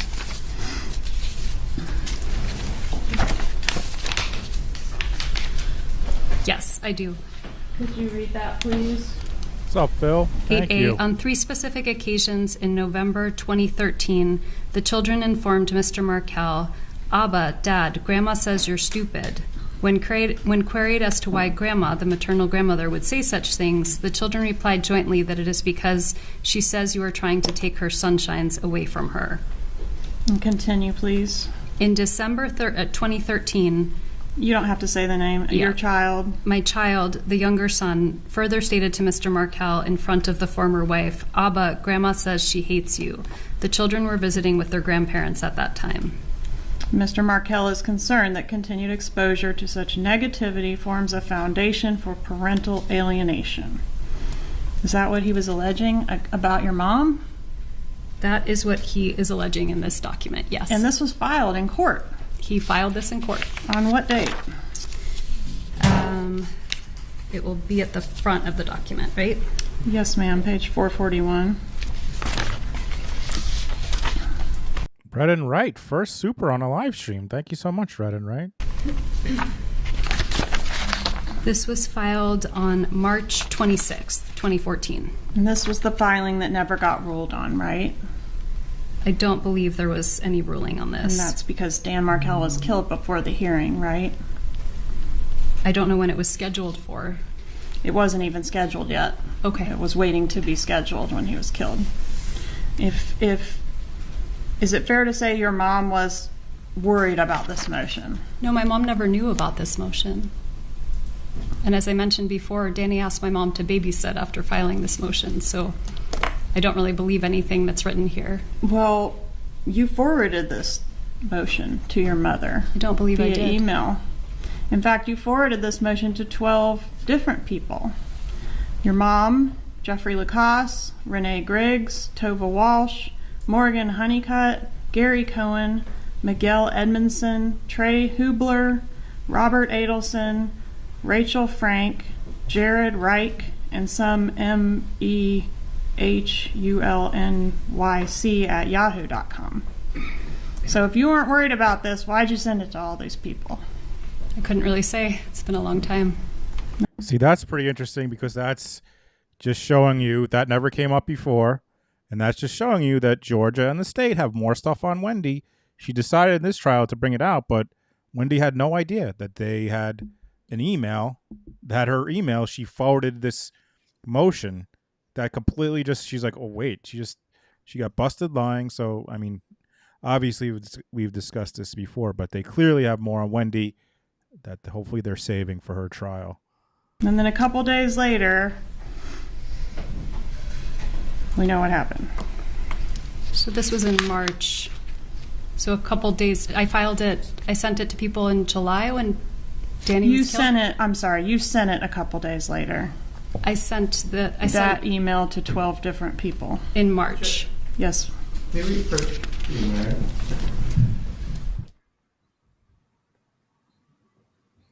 They sure do, CR Carly. We can fast forward through this. By the way, they never look at each other. Charlie and Wendi. Tato stares. He tries. He tries. Right. He tries. He tries to make eye contact with her desperately, many times. I think it's a break now, so we can skip that.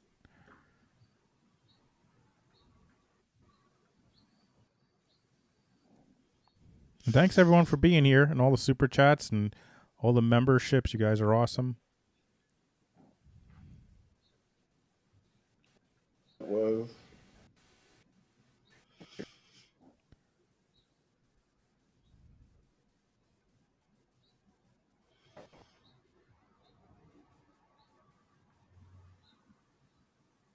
There's Wendi just thinking about what she's going to lie about next.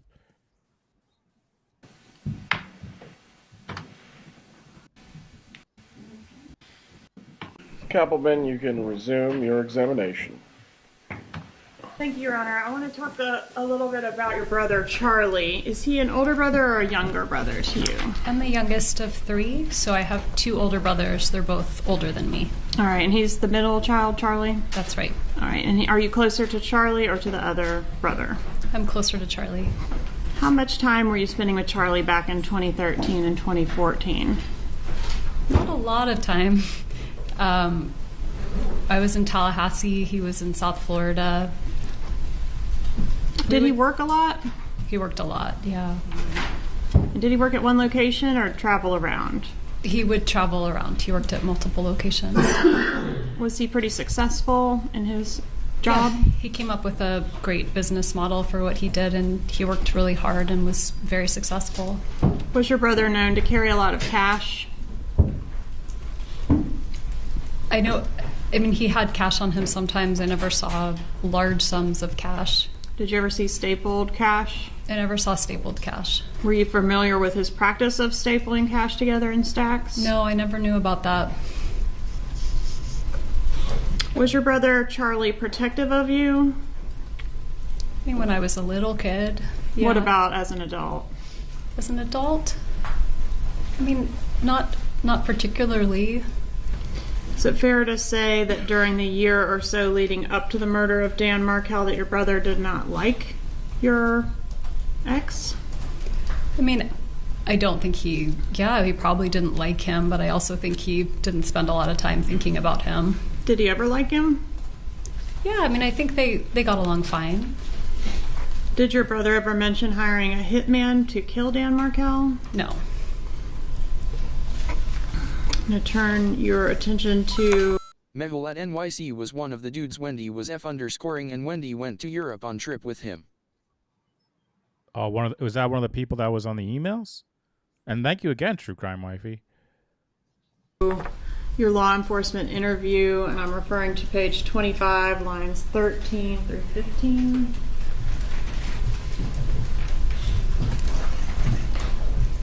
Babe, your glasses are a big hit. Holy shit. Evan with 100. I think that's the most we've ever gotten as a super chat. I will take her out. That was so kind, Evan. You are so kind. Thank you, Evan Elizabeth Duke. Thank you so much. Thank you. Babe's getting some margs tonight. I'm so excited. We can go out. Jake, take Shannon out. You guys rock. Appreciate hard work. Send me under tab 1. Page 25.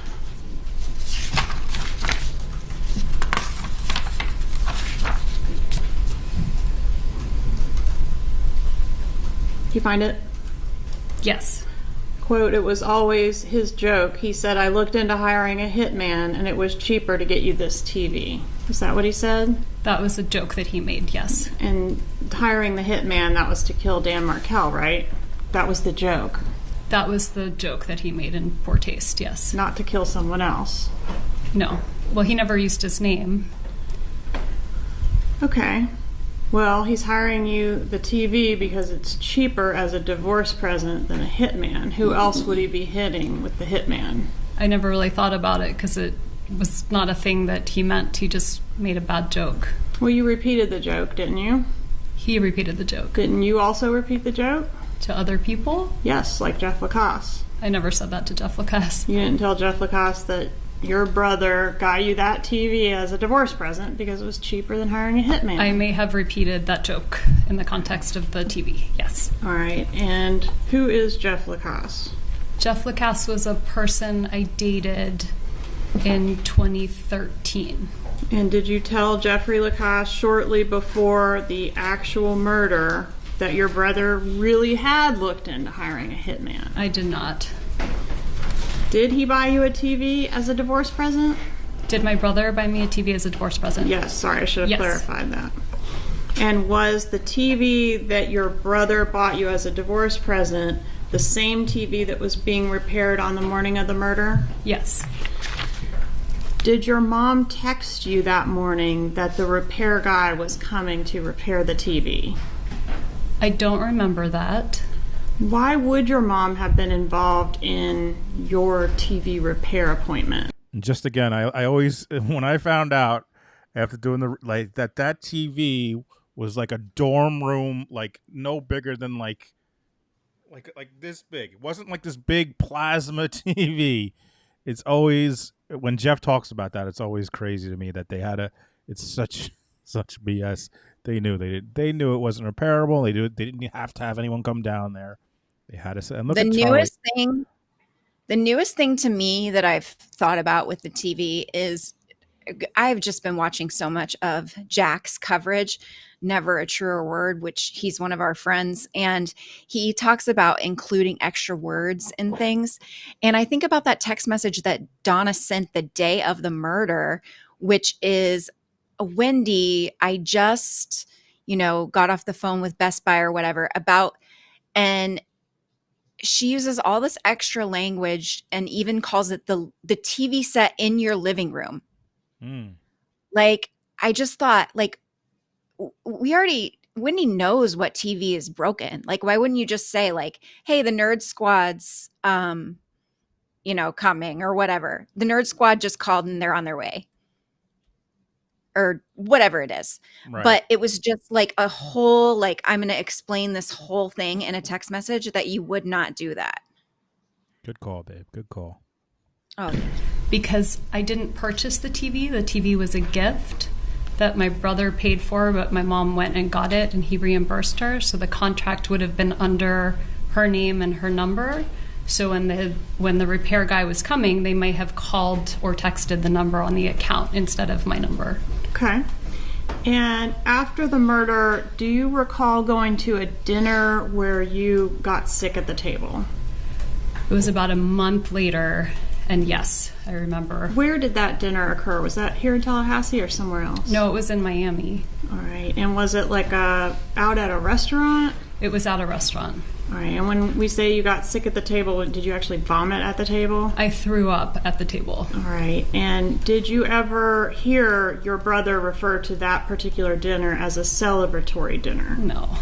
Did you tell Jeffrey Lacasse that your brother called that a celebratory dinner? I did not. Was that a... One moment, Ms. Campbell. Yes, sir. The objection. Hearsay. Overruled. Was that dinner a celebration of the murder of your ex-husband? Absolutely not. That dinner was the first time I left my house after over a month because I was terrified. And if it was a celebration of anything, it was a celebration that I was willing to leave the house and eat a meal. Do you know Catherine Magbanua, or have you ever met her? I have met her. Did you have an independent friendship with her, or did you only know her through your brother? I only knew her through my brother. What was her relationship to your brother? They dated at some point. Was there anything unusual about her as a girlfriend from your viewpoint at the time? No. So she seemed like a typical kind of girl that he would date? She did. Did you meet all his girlfriends? I don't know. I met many girlfriends. Okay. Did you meet Whitney Kick? I did. Okay. And Whitney Kick was after Catherine Magbanua, correct? I believe so. All right. And there's a photograph, I'm sure you recall, of you on the beach with Catherine Magbanua. Do you recall when that photo was taken? I do.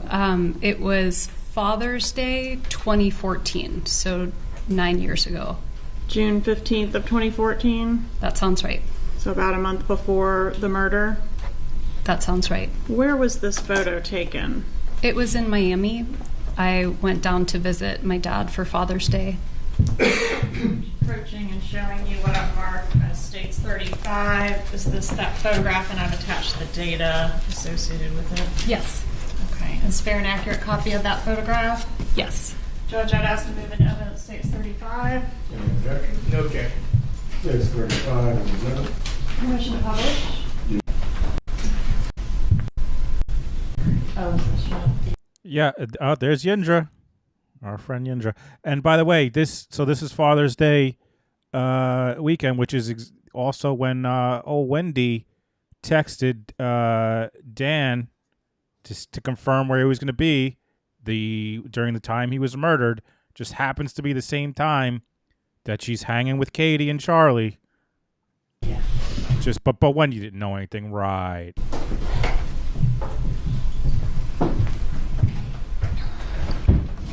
All right, is that you in the center? That's me. Which one's Catherine Magbanua? The one on the left, our left in the picture. And how long had Ms. Magbanua been dating your brother at the time this photo was taken? I have no idea. How many times had you met Ms. Magbanua at the time this was taken? I think once before. Okay, how many times did you hang out with her total? Just these 2 times. Once at the dinner when I met her, and then once at the beach for an hour. Was the relationship between your brother and Catherine Magbanua serious, if you know? I don't know. I mean, 10 years ago, was it serious? Not too serious? It never stood out to you during that time frame as like, oh, this is the one? No.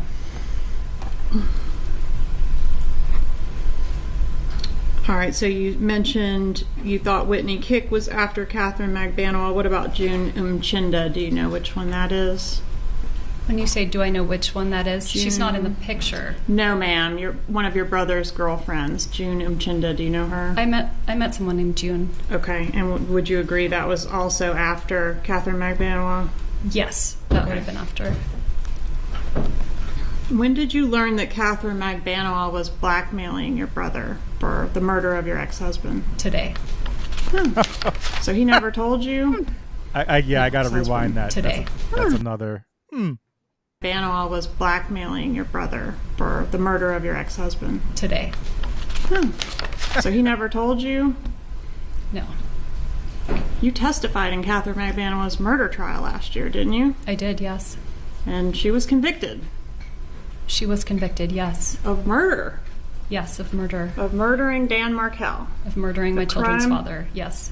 A crime for which she apparently is innocent because she was just a conduit for Sigfredo Garcia. Did you learn that today along with all of us? Well, I learned that someone made that argument. I don't know whether it's true or not true. Okay. You have no knowledge of it? I have no knowledge. In all the years this has been pending? In all of the years this has been pending. Your brother has known who killed your child's father, and you didn't know. I did not know.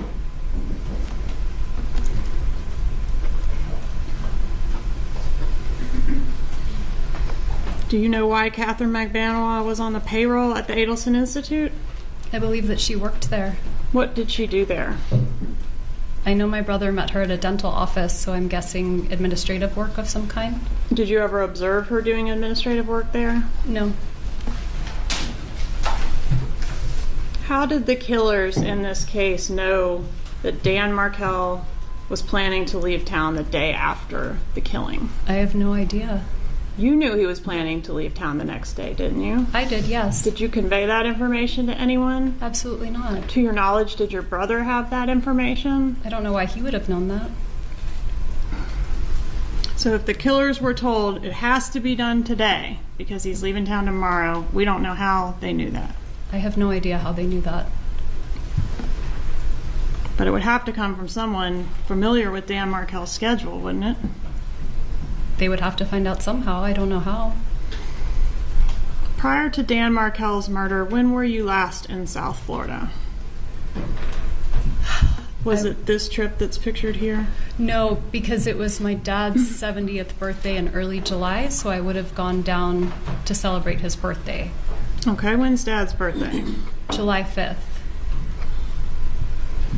Oh, so it How was a long month were you or- down there for that July? So I was wrong. She sends the text during his birthday, I believe, and the picture was a month before, she's saying. So I was wrong with that. Yeah. My 5th trip.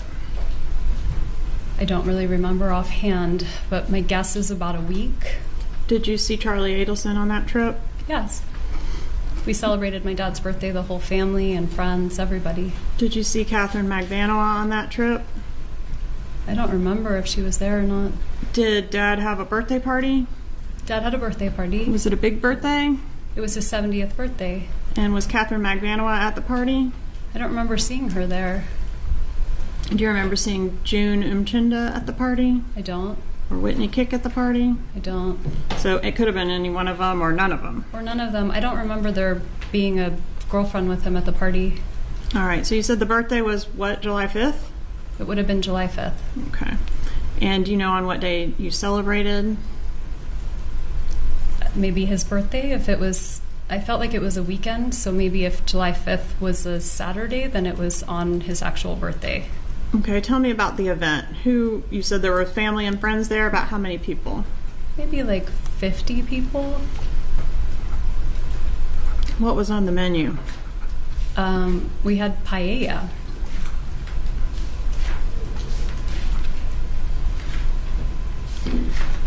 Were you responsible for securing the paella, or is that your brother's job? Or someone else? I didn't arrange it, but I speak Spanish and no one else could communicate with him, so I spent some time helping him. That's why I remember what we ate. Okay. Did your dad get any big gifts for his 70th? I don't remember. So there was no big lead up and discussion about some big gift that you were involved in, at least? I don't remember. I don't remember if I gave him a present. I hope I did. Do you remember? She sure remembers the paella, and she remembers that. Now, I don't live in Miami or Florida, where they are or wherever they are.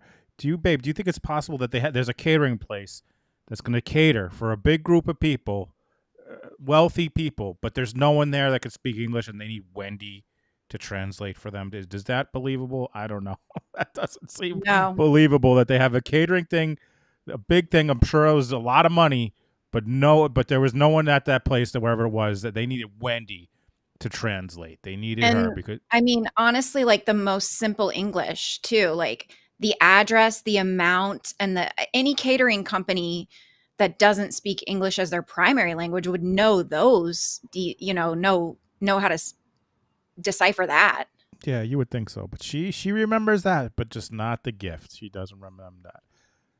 Aw, thank you. True crime wifey, she's coming in hot today. And she is correct. She is. Mo Shannon is support/backbone of sorts for hubby J. Behind every good man is damn good woman. Trust me, 27 years experience here. It is clear. You'll get no argument from me on that one. remember what anybody gave him for that birthday? I really don't. Was the murder of Dan Markell your dad's big gift? I mean, that's, of course not. That's a horrible thing to say. What about what about the grandchildren, getting full unfettered access to the grandchildren? My Could that parents have been had the full big gift? unfettered access to their grandchildren always. Not when they lived in Tallahassee. Well, whenever they could come up and see them, they did. They were 50% of the time with Dan Markell, right? Sure, but whenever they were with me, they had full unfettered access.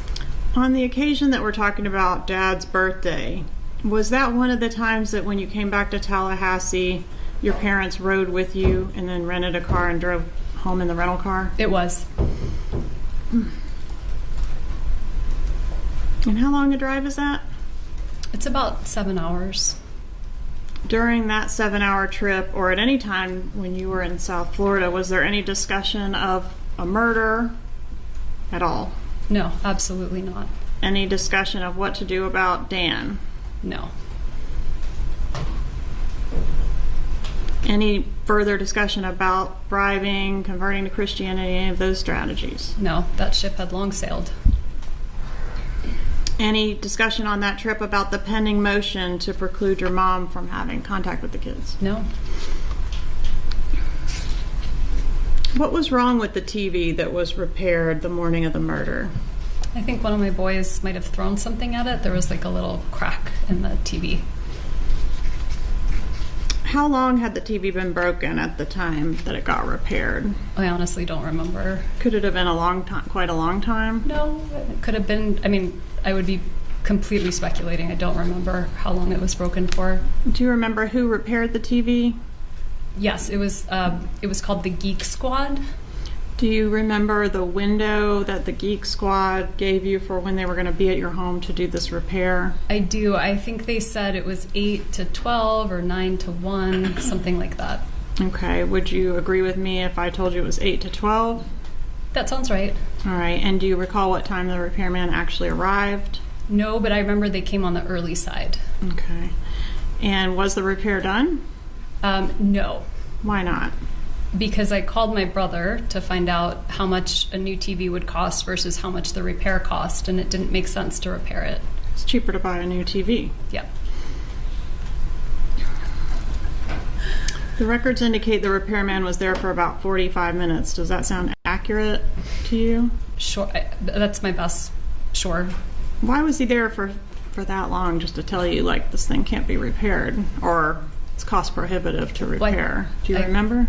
I don't. My guess is he was there to try to see how he could repair the TV, and then he gave me an estimate, and then I found out what the estimate compared to the cost of a new TV would be. Who paid the repairman? I did. The repairman, you're familiar with his statement that you seemed really upset that day. What were you upset about? I have no idea. Speaking of his statement, I have it right here, and if you want to see it, it's on my Patreon, and there it is.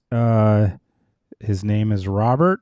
He has someone asked. He has not testified yet, but you better damn believe if Wendi has a trial, he sure will. Robert, when arriving at client's home, client stated there were, what does that say?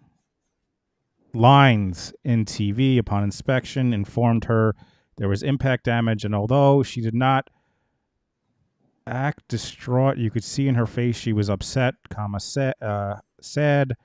Remember her saying her son said he didn't do it, but she wasn't there.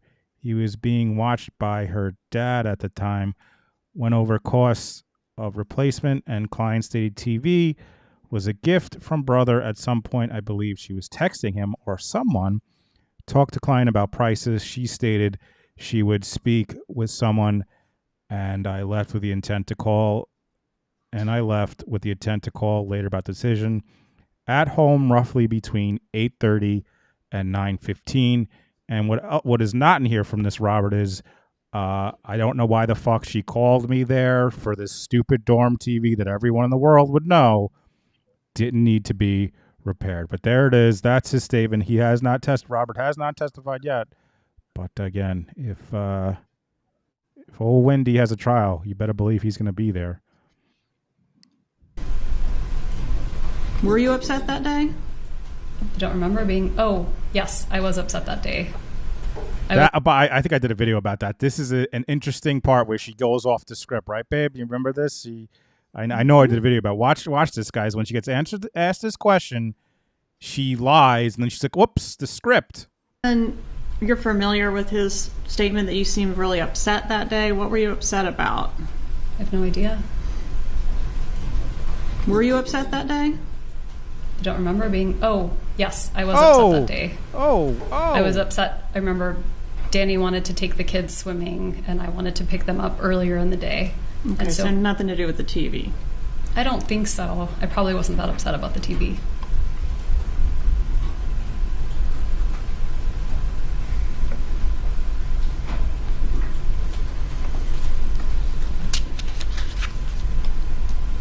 Did you ever use the TV as code for the murder? No. Did you ever hear your mom do that? No. Do you remember on July 13th, 2014, seeing Jeffrey Lacasse at your place on Aqua Ridge? Do you even remember that evening? I don't remember seeing him at my place because by that point we were kind of broken up, so I don't think I would have seen him at my place. All right. So on that occasion, you couldn't have told him you wanted to share something with him in confidence? I think that would be very unlikely. We had kind of broken up at that point. And you couldn't have told him at that time the statement about your brother really did look into hiring the hitman? I can't imagine I would have said that. I can. And when did you break up with Mr. Lacasse, or when did the two of you break up? It would have been end of June 2014. So not 4 days before the murder? No. All right, so end of June 2014 would have been the last time you saw him. No. I saw him after that. We were talking and kind of figuring out what we wanted to do, but we had gone on a trip to Gainesville the last weekend in June, at which point we had a big argument, and I really didn't want to be with him after that. So at that point for me, I was pretty much done, but there were more discussions until it, formally ended. And when was the formal end? I remember seeing him that Monday night and telling him I wanted to have some space. Okay, so 4 days before the murder? So 4 days before Danny was killed. All right, and that was that the end of your relationship with him? When I told him I wanted some space, yeah. Okay. Where did you go after the TV? Wait, did she just totally just catch her in the lie real time, babe? I was looking at the chat, but first she says Jeff was not there 4 days before because it happened she broke up, and then she just admits right there that in fact he was there. Yeah, he was there, but it would be unlikely that she would have told him that because she had been, mad at him and gonna break up with him. Yeah, and I've said it before, and I'll say it. If you believe Jeff Lacasse is credible, which I absolutely do 1,000%, then you believe Wendi Adelson is guilty if you just compare the two of them when they testify, it's so night and day between one person who's absolutely clearly lying about a ton of things and another person who's telling the truth and is self-reflective and is just a good all-around good dude. So Jeff obviously is going to be key for Wendi, and he's been key for every trial. The repair man left. After he left, I stayed at the house for a while, and I was working on some pieces of writing. I was talking with various friends. I had a friend in town interviewing for a job at FSU. I was making plans to go meet her. The time got too close before her interview. And then I had two friends that I would often meet on Fridays, just kind of last minute. And so we made plans to go have lunch. All right, so what time did you leave the house to go have lunch? I really didn't remember offhand, but I refreshed my memory and saw it was sometime around 12:45. Okay, so it makes sense that you might have left your residence at about 12:30? Sure. Okay, and did you go to the crime scene or very near the crime scene on your way from your residence to, I guess, to lunch or to wherever you were going next? No, I did not. So you never turned on Trescott Drive that day? I went to turn on Trescott Drive, but I saw that it had been blocked off by some tape, and so I just kept driving on Centerville. Okay. And again, if you're on, first of all, good call, babe. And again, if you're on Centerville, there's 0% chance you could see Trescott and crime tape unless you drove down close to the house. It's a long way from Centerville to the house. So if you weren't aware of that, but I know most people in here are. And yes, babe, I will take you off. I got your text there. And when you had to turn around at the tape, right, to go back out? I think I tried to turn right and it couldn't turn, so I would have made like the kind of turn, like a K-turn, and kept going. Was there a roadblock there with? There was tape. Yeah, and an officer was there? I didn't see an officer, but I did see a car. A law enforcement marked vehicle? Okay. Did you have any contact with the officer? No. Okay. Did you do anything after that to try to find out what was going on down that roadway? No, I just assumed it was weather, or maybe a tree fell. Had there been bad weather that day? No, but it was. I know when I see a big branch or tree in the street, first thing I do, call the police. 911! There's a tree in the street. Get the cops down here now. Bring your crime scene tape. I need a full investigation into this tree that fell down. Summertime, and there's electrical storms and trees fall, so that would have been pretty normal for summertime. Get your best detective. Where were your kids supposed to be at the time that you encountered that roadblock? They would have been at school.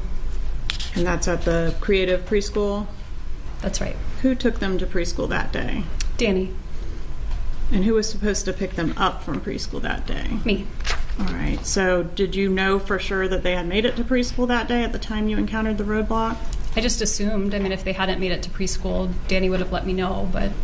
Did you attempt to call Dan Markell when you encountered the roadblock? No, I didn't think anything of it. I didn't think it was related to the house. Had you talked to Dan Markell or your kids that morning?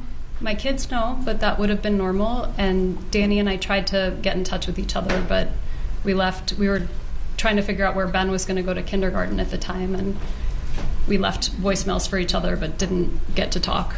Okay. Did he leave you a voicemail message that morning? He did. Okay. I asked you earlier about him being scheduled to leave town the day after he was killed. Do you know where he was planning to go? He was going to New York to see his girlfriend. All right. The message that he left you that morning, do you remember what he told you in the message? I mean, I think it was about our son's school. Mm-hmm. Other than that, I don't really remember. Okay. Included in that was it included in that message that he was heading to the gym and was going to be at the gym between 9:15 and 10:30 that morning? I really don't remember, but that sounds like it could be what he would leave. Okay.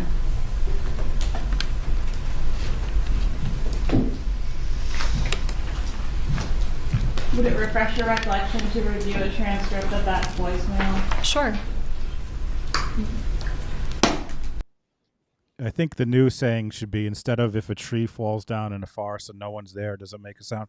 If a tree falls in Florida, will Wendi Adelson lie about it?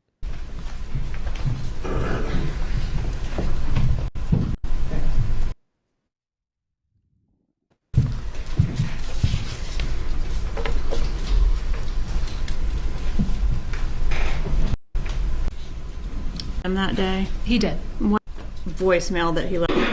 Okay. So did he say in that voicemail that he left you what his plans were in regards to the gym that day? He did. What exactly did he say about the gym? About the gym, he said, I'm going to be at the gym probably between 9:15 and 10:30, but I'm happy to chat or meet with you. Maybe we can go for a walk at school or something like that. Let me know. Okay. So that particular voicemail doesn't sound very emotionally abusive. Would you agree with that? No, by this point in time, we were parenting really well and we were doing just fine. Getting along great. That's one of my favorite lines. Getting along great. Just another, Georgia just sick of her. And we were doing just fine. Getting along great. Objection, Your Honor. What was the objection? Move to strike. I'll strike the comment, Your Honor. And they already had the sidebar where they're like, stop, you can't make comments. And Georgia's like, I don't give a fuck. I'm so sick of this idiot. Did you talk to your brother on the day of your ex-husband's murder? I did. And about what time of day did you speak to him? It would have been right after the repair guys were there, because that's when I called him to ask him whether I should get the TV repaired or buy a new TV. So Okay. it would have been morning. How long did you talk to him? I don't remember. Does 18 minutes sound incorrect? That sounds reasonable. Okay. Did you talk to him about other things other than just the TV? I really don't remember what else I talked about. But probably, maybe I would have asked him about his work, or we would have caught up. Did you happen to mention Dan Markel's plans to go to New York the next day? I don't see why I would have. Did you have WhatsApp on your phone at that time? I don't know if in 2014 I had WhatsApp.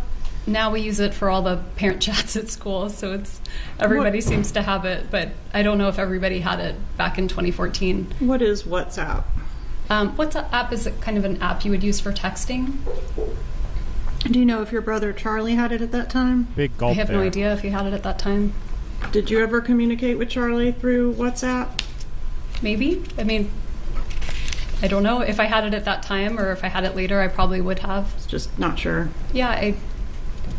Did you have any contact of any kind with Catherine Magbanua on the day of Dan Markel's murder? No. Did you ever communicate with her through WhatsApp? No, I never communicated with her at all. All right, let's talk about, well, you communicated with her on the beach. I saw her in person, but I'm saying I never texted. There we go. Here's one of my favorite Wendi hand motions. This is a good one.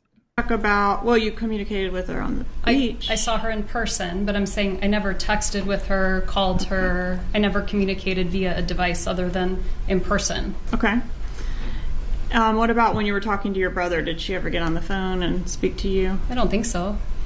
Okay. I want to talk about where you went when you left your residence on the day of the murder. You tried to turn on to Trescott, and then you ended up where?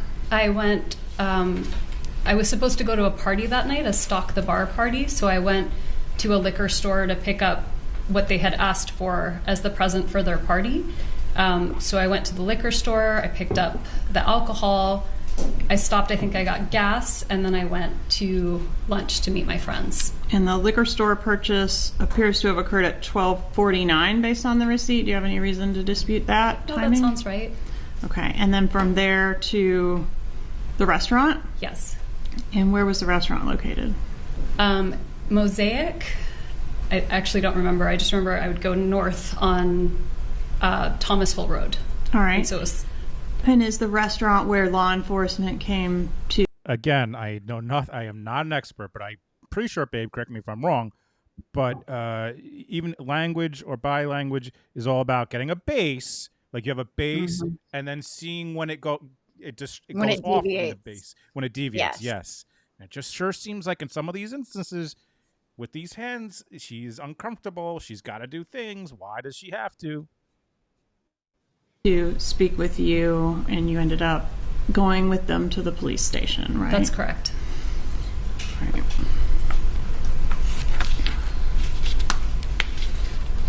Do you agree or disagree that there have been some financial benefits to you and your boys as a result of Dan's death? I disagree.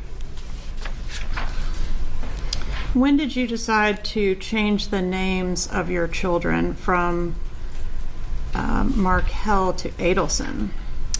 So after Danny's murder, there was a lot of news. It just hit the media, and there were news stories everywhere.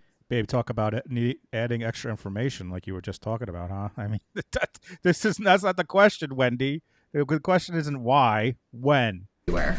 And Nancy Grace on CNN put pictures of my boys with their faces unblurred, just pictures of them. And I was terrified. And so when they started school, I started school with my last name, thinking that would keep them safe, that they wouldn't be associated with the murder. Wasn't the Adelson name in the press just It as was much not in the as press. Markel? Not yet.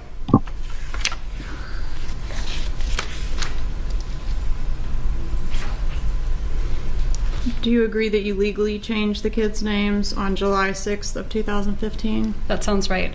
So it was actually a year after the homicide. A year after. Nancy Grace, babe. She's ruining everything for Wendy. She blames somebody else from, I think she blames George When was the last Stephanopoulos time too you- in the prior trial. I think you're right. You talked to your mom Did you talk to her today, yesterday? I talked to her yesterday. In her emails, and we referenced one of them while you've been here on the stand, she talks about you giving performances and playing roles. Did you discuss anything about what you would do here today in court with your mother? No.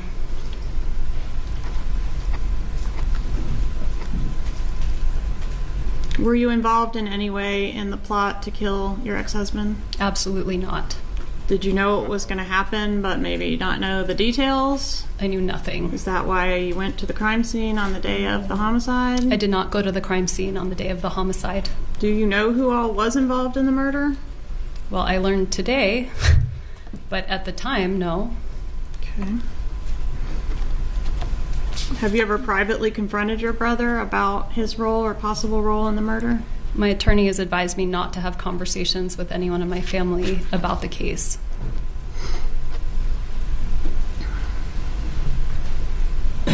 But you had a close relationship with your brother at the time of the murder, right?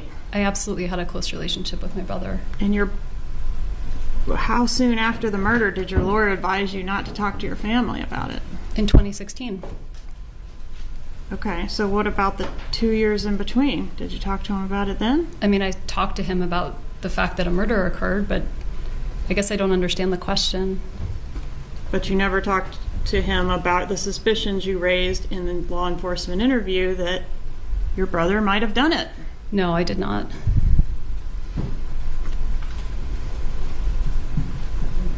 You suspected your brother could have been a part of this, right? I suspected lots of people could have been a part of it. But he was one of the people, right? While I was talking with law enforcement for 6 hours, terrified out of my mind, I offered them every possible idea I could come up with. Right, and one of the possible ideas was... Just look at Georgia. Georgia's like, oh my God, just once tell the truth, please, just... She's got a possible idea. And in the first couple of trials, she did not. I mean, she got a little frustrated with Wendi, but she's just on another level. Just can't wait for the next one. Could come up with. Right, and one of the possible ideas was that your brother could have murdered your child's father. I didn't really believe that was possible.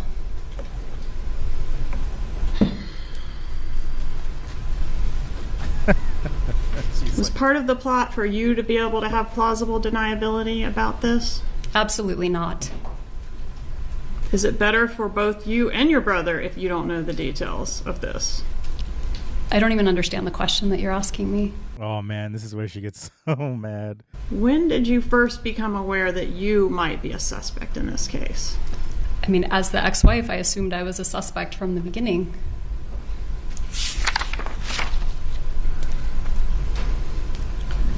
What was your first thought when you were asked if anyone might have murdered Dan Markell for your benefit? I thought, oh my God, maybe if I hadn't divorced him, he would still be alive. Maybe this is my fault because I complained to the wrong person. Maybe Danny gave a student a bad grade. I mean, what a grade and they came after him. I just was trying to think of who possibly could have wanted to hurt him. But you didn't say any of that before. I mean, the first thing you said was Charlie, right? I don't think so. Page 25 of your interview, line 5 through 15. Do you have any reason to dispute? Page 25, not 5 hours into it. You say Charlie might have done it, right? Can I see, please? You may. This is where she sets her up for the epic one-liner at the "It's different now." This is going to be tab 1. And then Wendi tries to explain, and she just shuts. She's like, "No further questions." Whoops. Here is that he would. What I say here is that he would never do it. Right under the highlighted part, I say no, he would never.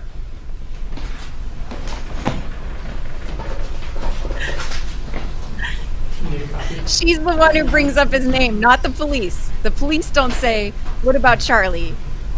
She says his name, and then she wants to focus on, Page no, 25, line 5 through 15. I mean, my brother the one, his name is Charlie, the one I'm really close to. He makes a lot of jokes in that taste, and it was a joke he made. He bought the TV for me this morning that got broken, and then I was talking to him about whether it made sense to pay or fix it, or whether I should get a new one. And it was always his joke that, like, he knew that Danny always treated me badly. And it was always his joke. He said, I looked into hiring a hitman and it was cheaper to get you this TV, so instead I got you this TV. And you do say you don't think he would do it, but can we agree you brought up his name on page 25 of the interview? I did. When asked, would you ever ask someone to do something like this? You say not in a million years. When asked, okay, do you think someone would do this for your benefit without asking you? You say no. And when Isom starts to ask you what good does it serve, you say, I mean my brother, the one, his name is Charlie. Isn't that how it went? This is the transcript, but I think there's also inaccuracies in the transcription. Oh boy. All right. I don't remember that. Oh boy, Oh, babe, you love that. Oh boy. Do I? I forgot. Oh Yes. boy. Oh boy. Do you want the culpable parties held accountable for murdering the father of your children? Absolutely. I'm grateful they're already in jail. But not if it's your family. It's not my family. I mean, somebody hired them, right? Not necessarily. Somebody paid them. I learned something this morning. Yeah, me too. You didn't want them held accountable if it was your family members. Didn't you tell law enforcement that? That's not what I told law enforcement. What did you tell law enforcement? I told them that the person who did this should be held responsible and that I had nothing to do with it. Page 122, lines 7 through 12. If somebody tried to kill my ex-husband, they should be prosecuted to the full extent of the law. The investigator says regardless of who it is, and your answer is, I mean, it would be different if I thought it were my brother. But I don't think it was my family, is what I said. Different now, isn't it? No, it's not different. That's exactly different what I today, said isn't right it? here. No, that's not No right. further questions. Judge, maybe we could just sidebar quick? Judge, maybe we could just sidebar, please. I've said this before, but Rashbound reminds me of how Lorne Michaels talks. I don't know if they're from just the way he says O's. He says O's. He just reminds me of. Oh, and here's when Wendi malfunctions. Watch this after that tough cross. Watch Wendi, and she is malfunctioning. Wendi bot malfunctions big time here. Georgia put the screws to her, man. She's like, "What just happened? I need a drink." She looks over at the jury and she's like, are they believing this shit? And then they're not believing this shit. She closes her eyes and like meditates at some point. She is like malfunctioning big time. Look at her. She tries to smile. I assume, I don't know, but they're not smiling back at her.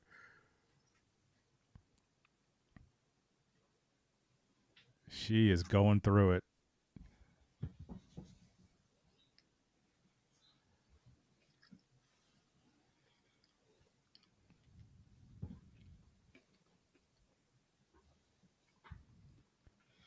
Yes, breathing hard too.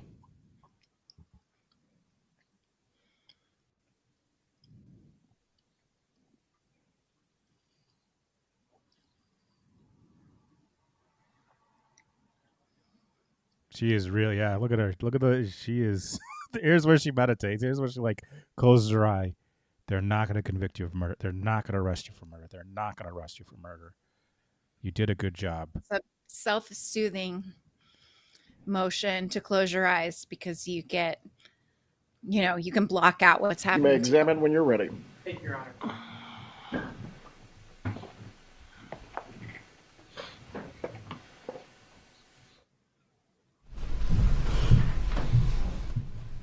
And here's where Rauschbaum acts like he's not only representing Charlie and Donna, but he's going to represent Wendi too. Yes.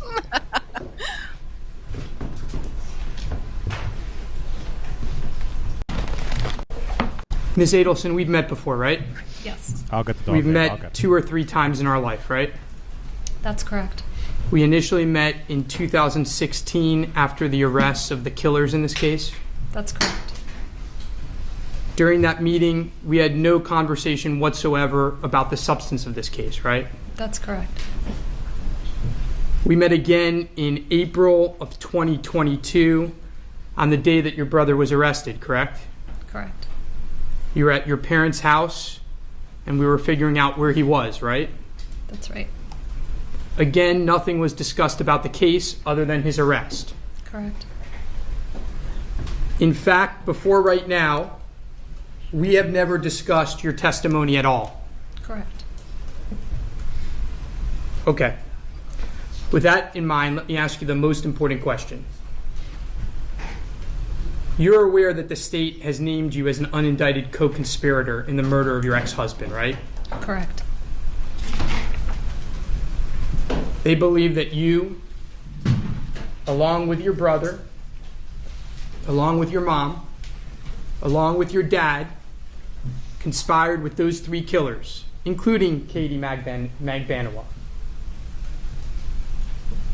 They believe you all conspired with them to kill your ex-husband. You understand that, right? I understand that that is what they believe. You understand they put up a chart in their opening with pictures of all of you. Yes, I saw the chart. Miss Adelson, did you have anything to do with the murder of your brother, of your ex-husband? Absolutely not. It's fair to say the state has it wrong. Absolutely. Were you in a conspiracy with any members of your family to kill Professor Markel? No. Okay, with that starting point, let's get into your background a little bit. I'm going to try to skip through stuff that's already been done. Growing up, you were pretty close with your parents? Yes. Fair to say they were middle class? Yes. You went to a public high school? I did. You did pretty well in high school, right? I was valedictorian. But around a year or two before you went to college, your father was a victim of a Ponzi scheme, correct? It was actually when I was in 8th grade. And he lost much of his wealth. He lost his whole life savings. You still went to a prestigious college up in Boston, right? I got a full scholarship. And then when it came time to go to law school, did you pay for law school? I got a full scholarship. Now, you got asked a lot of questions about divorce law in your direct examination. Are you a divorce lawyer? I am not. What type of law did you specialize in? Immigration. Again, this is Rauschbaum defending Charlie Adelson. How are any of these questions that are not about Wendi, how are these helping Charlie in any way? All those filings, and we'll get to them. Did you write those filings? No. So the words that Ms. Kappelman were reading, they were for you. You reviewed them, correct? I did. Did you draft them? I didn't draft any pleadings. That motion for contempt, she asked you if he could be put in jail. You have no idea, right? I didn't remember whether that's what contempt meant, but... You were just seeking the court to enforce its previous order, right? That's correct.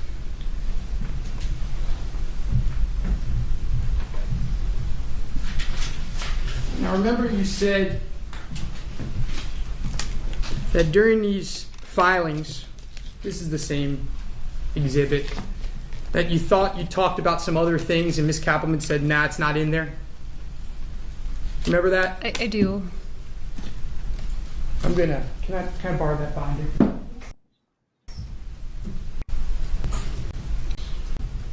Okay. For dissolution of marriage in August 2012.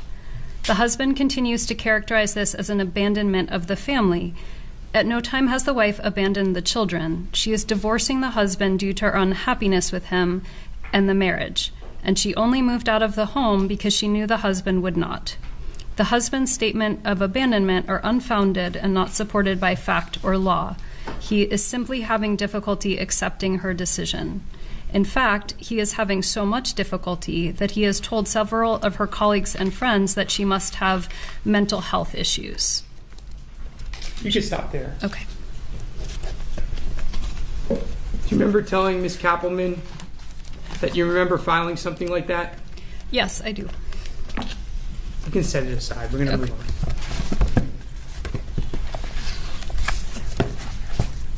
When did you meet Professor Markel? We met in Washington, D.C. in the fall of 2004 when I went up to D.C. to interview for a job. Where were you living at the time? I was living in Miami. When did the relationship get serious? Well, because it was long distance, it kind of got serious pretty quickly because it's a commitment to date someone long distance. So we started dating, and then I think over Thanksgiving, he came and spent Thanksgiving with my family, and by then it felt pretty serious. Do you recall if you introduced him to Charlie? I would have at that point. I don't remember introducing him before that time, but he would have met my whole family then. What did Charlie think of Professor Markel? I honestly don't remember his reaction, but were they buddies? No. They really had nothing in common, right? No, they had nothing in common. Now, you got engaged pretty quickly. Is that fair to say? We did, yep. And I think you described how you ended up in Tallahassee, how you did your last year of law school in Tallahassee. Is that correct? That's correct. And then you had 2 children? We did. During the marriage, did Professor Markel get along with your parents? Yeah.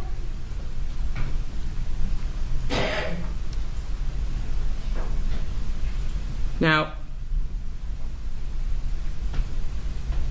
skipping a little bit ahead, and then we'll go back. Do you remember asking Ms. Kappelman asking you about your parents not liking Tallahassee and not having access to the kids in Tallahassee? Do you recall those questions? I don't remember her asking whether my parents didn't like Tallahassee, but I remember her asking about access, like not having unfettered access to the kids. And do you remember talking about how your parents were looking for real estate in Tallahassee? Yeah, my parents were trying to buy a house here. Do you recall that after you got divorced, they contacted a real estate agent named Tim Kelly to buy that house? Mm-hmm. Yes. During the course of your marriage, I think you said you were close to your brother, Charlie. Yes. How often did you speak to each other? Maybe once a week or a couple times here and there. Now, in all the years you lived in Tallahassee, is it fair to say that Charlie only came up 2 or 3 times? Yeah, he came up for the birth of both boys, so definitely twice. And then I think he had an internship or a job in Alabama for a little while, so he came by then. But so maybe 3 times. Now, you described that there came a time when you and Professor Markel started to have some marital issues. That's right. And some of these issues had to do with religion, correct? Yes. And some of them had to do with just the fact that you two were growing apart. Is that fair to say? Yes. But you got marriage counseling, right? We did. How long were you in marriage counseling for? I think about 6 months, maybe. Now, as close as you are with your mom, while in marriage counseling, did you tell her you were in marriage counseling? I don't remember telling her I was in marriage counseling. And until the end, did Charlie know that you were in marriage counseling? I don't know if I talked to my family about being in counseling. Do you recall a time when you and Charlie, you were down? My God, Roshbaum, I got to put him on 1.25 at least. She's fucking killing me. Yeah, it's too slow. And this is so unnecessary. South Florida, and you told him that you were having marital problems. I do. And what was Charlie's reaction to that? I mean, he was supportive of me. I remember him saying, life is short, so if you're unhappy, then, you can make a different choice. Do you recall a dinner at the Melting Pot where you told Charlie that you had decided to file for divorce? I do. And when you told Charlie that you were going to file for divorce, did he have anger and hatred towards Professor Markel? No. Was he sad because he knew that this was going to affect his nephews? I don't think he was really sad. I mean, honestly, I think a lot of people wondered why I got married to Danny in the first place, and my friends were very supportive when I decided to end the marriage. Now, you actually filed that for was divorce. a nice backhanded way of saying that is everyone hated Danny, basically. My friends couldn't even believe. People couldn't even believe that we got married. Well, it was so mean too. Like, he was so beneath me. Like, no one could believe I married him. Right.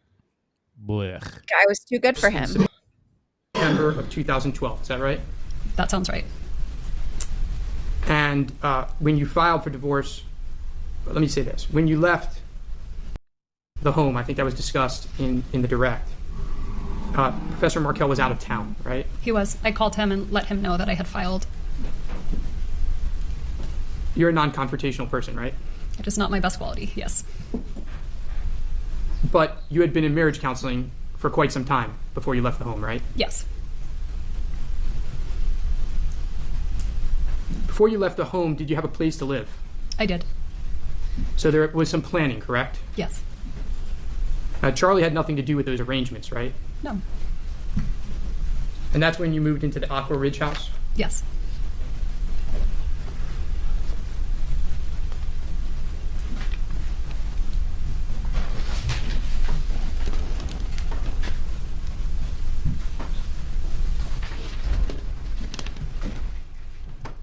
I'm sure it's marked as Defense Exhibit 1. Do you recognize the email addresses on this document? I do. Is that your email address in July of 2012? It was my work email address, so that makes sense. That must have been my email. Does this look like an email that you could have received from your mom? It does. I don't remember this email, but it does look like an email I could have received. Judge, I would move this into evidence as Defense Exhibit 1 at this time. Is there an objection? Objection, hearsay. Approach.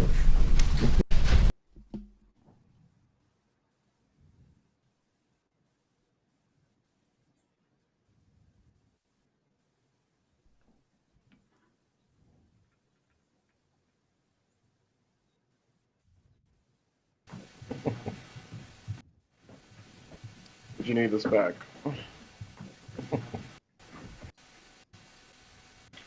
July of 2012, right? Yes.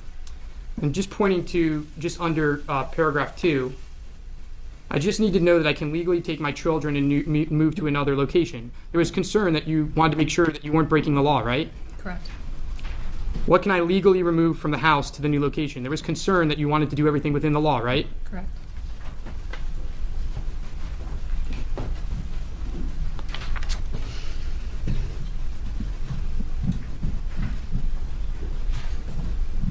Now, we've heard a lot about this TV already, so let's just clear this up right now.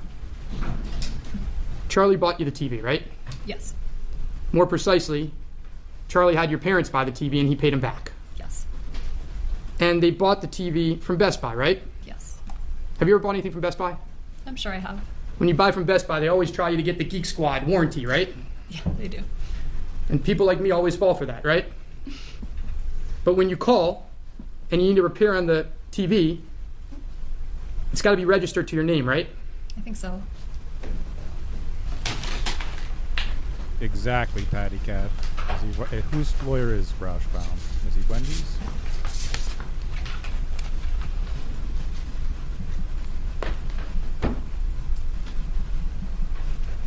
Do you know if the Geek Squad was registered to your mom and dad? I don't know offhand, but if they're the ones who bought the TV, then they probably bought the, Geek Squad policy that went with it too. If I showed you the receipt, would that refresh your recollection? I don't really have an independent recollection, so I don't think so. We'll come back to that. Now, Charlie made that joke many times, right? He did. He never told you he actually looked into hiring a hitman, right? No. Did you think he was serious? No. By the way, the state has you as a co-conspirator with Charlie Adelson, right? I believe so. But they also have you, according to them, blurting out during an interview that your alleged co-conspirator did the murder. Does that make any sense? I don't understand the Let question. me rephrase. They have you guys as co-conspirators. They think you did a murder together, right? I think so. That's what they believe. If you did a murder together, why would you have blurred out a statement like that? I clearly would not. Do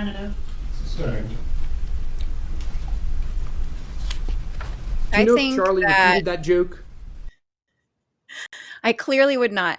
But how unlucky is Charlie if he makes a joke about a hitman that has to go with a TV, and the day that the TV gets, fixed, that TV, someone, actually a hitman, kills the person he had made a joke about and then extorts him. Like, you have to believe too many unbelievable things to go with that at all. Yeah. I mean, you can't even believe that they weren't involved because of the TV being on the same day and the joke. TV's about 5K. TV's about 5K. In March of 2014, when you went to Yardbirds with Jeff Lacoste? He may have, if I was mentioning the TV was broken or something like that. Do you know who else was at that dinner? Katie.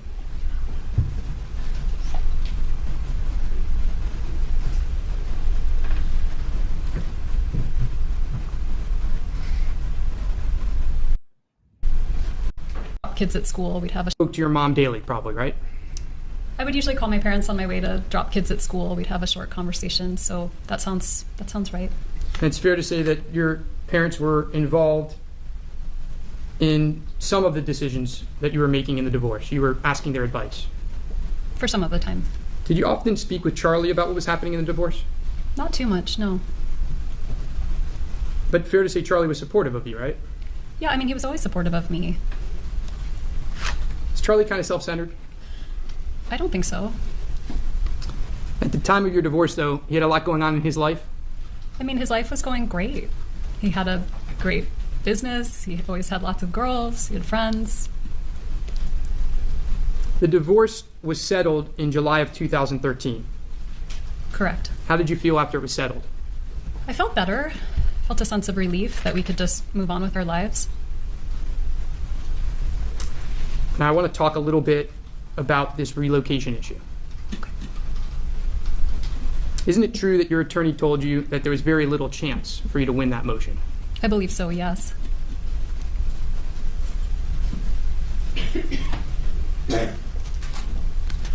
Where were you working in Tallahassee? Let's go backwards, actually. In 2007, when you were married, where were you working in Tallahassee? At that time, I would have been working at the FSU Center for Human Rights. And you were lobbying for anti-human trafficking legislation? I was primarily representing victims of human trafficking, but I did a little bit of lobbying too. But the funding for your job ran out and you lost your job, right? Yeah. Okay. At the time of the divorce, you had gotten a job at FSU. What was that job? At the time of the divorce, I was adjunct teaching a few classes at the law school, and I had a number of different jobs at FSU, but by that point I was probably running something called a medical legal partnership, where I would work with the law school, the medical school, and the social work school to help the students work together to try to help solve legal problems that clients had. Did you like that job? I did, yeah. So if you liked the job so much, why were you looking to relocate? I mean, relocation was not a big issue for me. I probably never would have thought of it. A friend suggested it to me that it might be helpful. Maybe I would get more time with the kids if I could relocate. But I wasn't really focused on it. I didn't think it would happen, and I was pretty happy being at my job. Now, you were a non-tenured clinical professor in that job, right? That's right. It meant that you could lose the job at any time. Is that fair to say? Mm-hmm. And you had a lot of responsibilities, now being divorced, even more responsibilities with the kids. Sure. And you were offered a job at a prestigious law firm in Miami. Is that fair to say? I was, yes. And that job was going to have a pretty big salary increase. Yes. And it was going to give you an opportunity for more stability. Fair enough? Yeah. You were also going to have the benefit of family. Sure. in South Florida who could help you with the kids, right? Yeah. Now, even with this relocation request, was it ever your intention for Professor Markel to be absent from your boy's life? Never. No.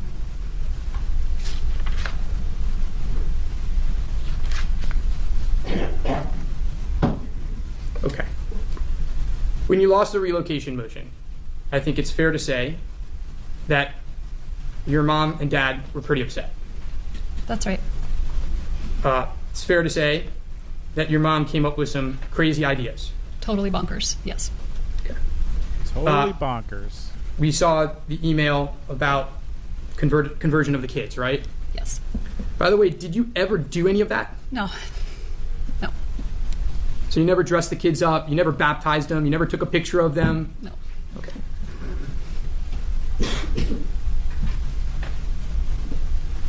Did your mom keep bugging you to do any of that stuff? No, I think it was just one crazy email. By the way, in all of these emails, did your mom ever tell you to do something violent No. to Professor Markel? No. Was there ever any discussion of threats of violence in any way? No, never. Mr. Rashbaum, I'm going to get you to ask one more question, and from there, we're going to go into recess for the evening, but your examination of the witness will go into tomorrow. Have you ever heard of the Profs blog? Sure. Remember those questions that Ms. Kappelman asked you about how people could know about Danny traveling on the weekend of his murder? Remember those questions? I do, yes. Would it surprise? Well, what is the Profs blog? It was a blog that Danny started with some friends to talk about the law and legal theories and to kind of have conversations in space with other law professors. I'm showing you it's marked as Defense Exhibit 2. And this will be quick, Your Honor. The witness. Does this look like a posting from the Profs blog? It does, yes. Judge, I admit Defense Exhibit 2 into evidence at this point in time. Any objections to the state? Yes, the Profs blog where Tato got the information where Dan was going to be. Big fan, big poster on the Profs blog, Tato. What an absurd. Objection, hearsay, Go ahead. You don't have to approach. The court has this means one, not five. One means one. Do you know if Professor Markel would frequently post his travel schedule on his Profs blog? He would post it on his Profs blog and on his Facebook. That's my one question, Your Honor. Oh, look at Charlie. He's like, oh, he got him there. I'm free. I'm a free man. That's it. He just won the case. Look at Charlie. He's so satisfied with that one. Members of the jury, we are.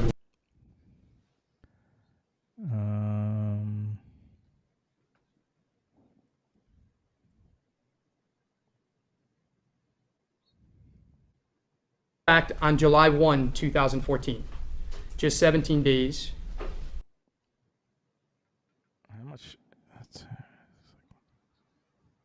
All right, I think I'm going to break this up into a part 2 because I know Babe has to go do some stuff, and I think I'm going to go shoot hoops with the kids. It's a nice day.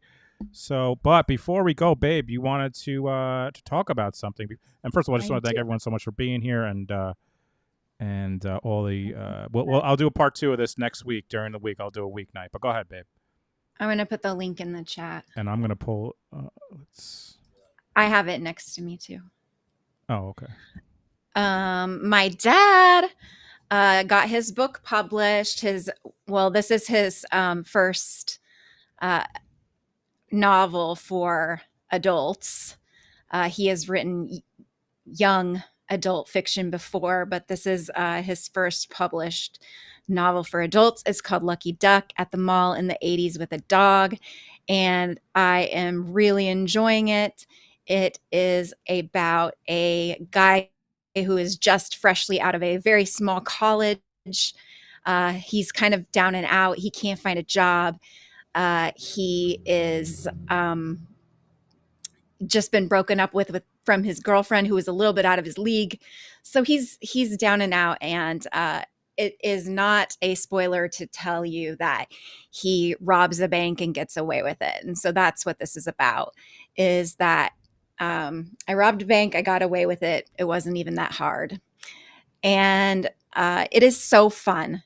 if you like feel like cozy crime fiction, it's one of those.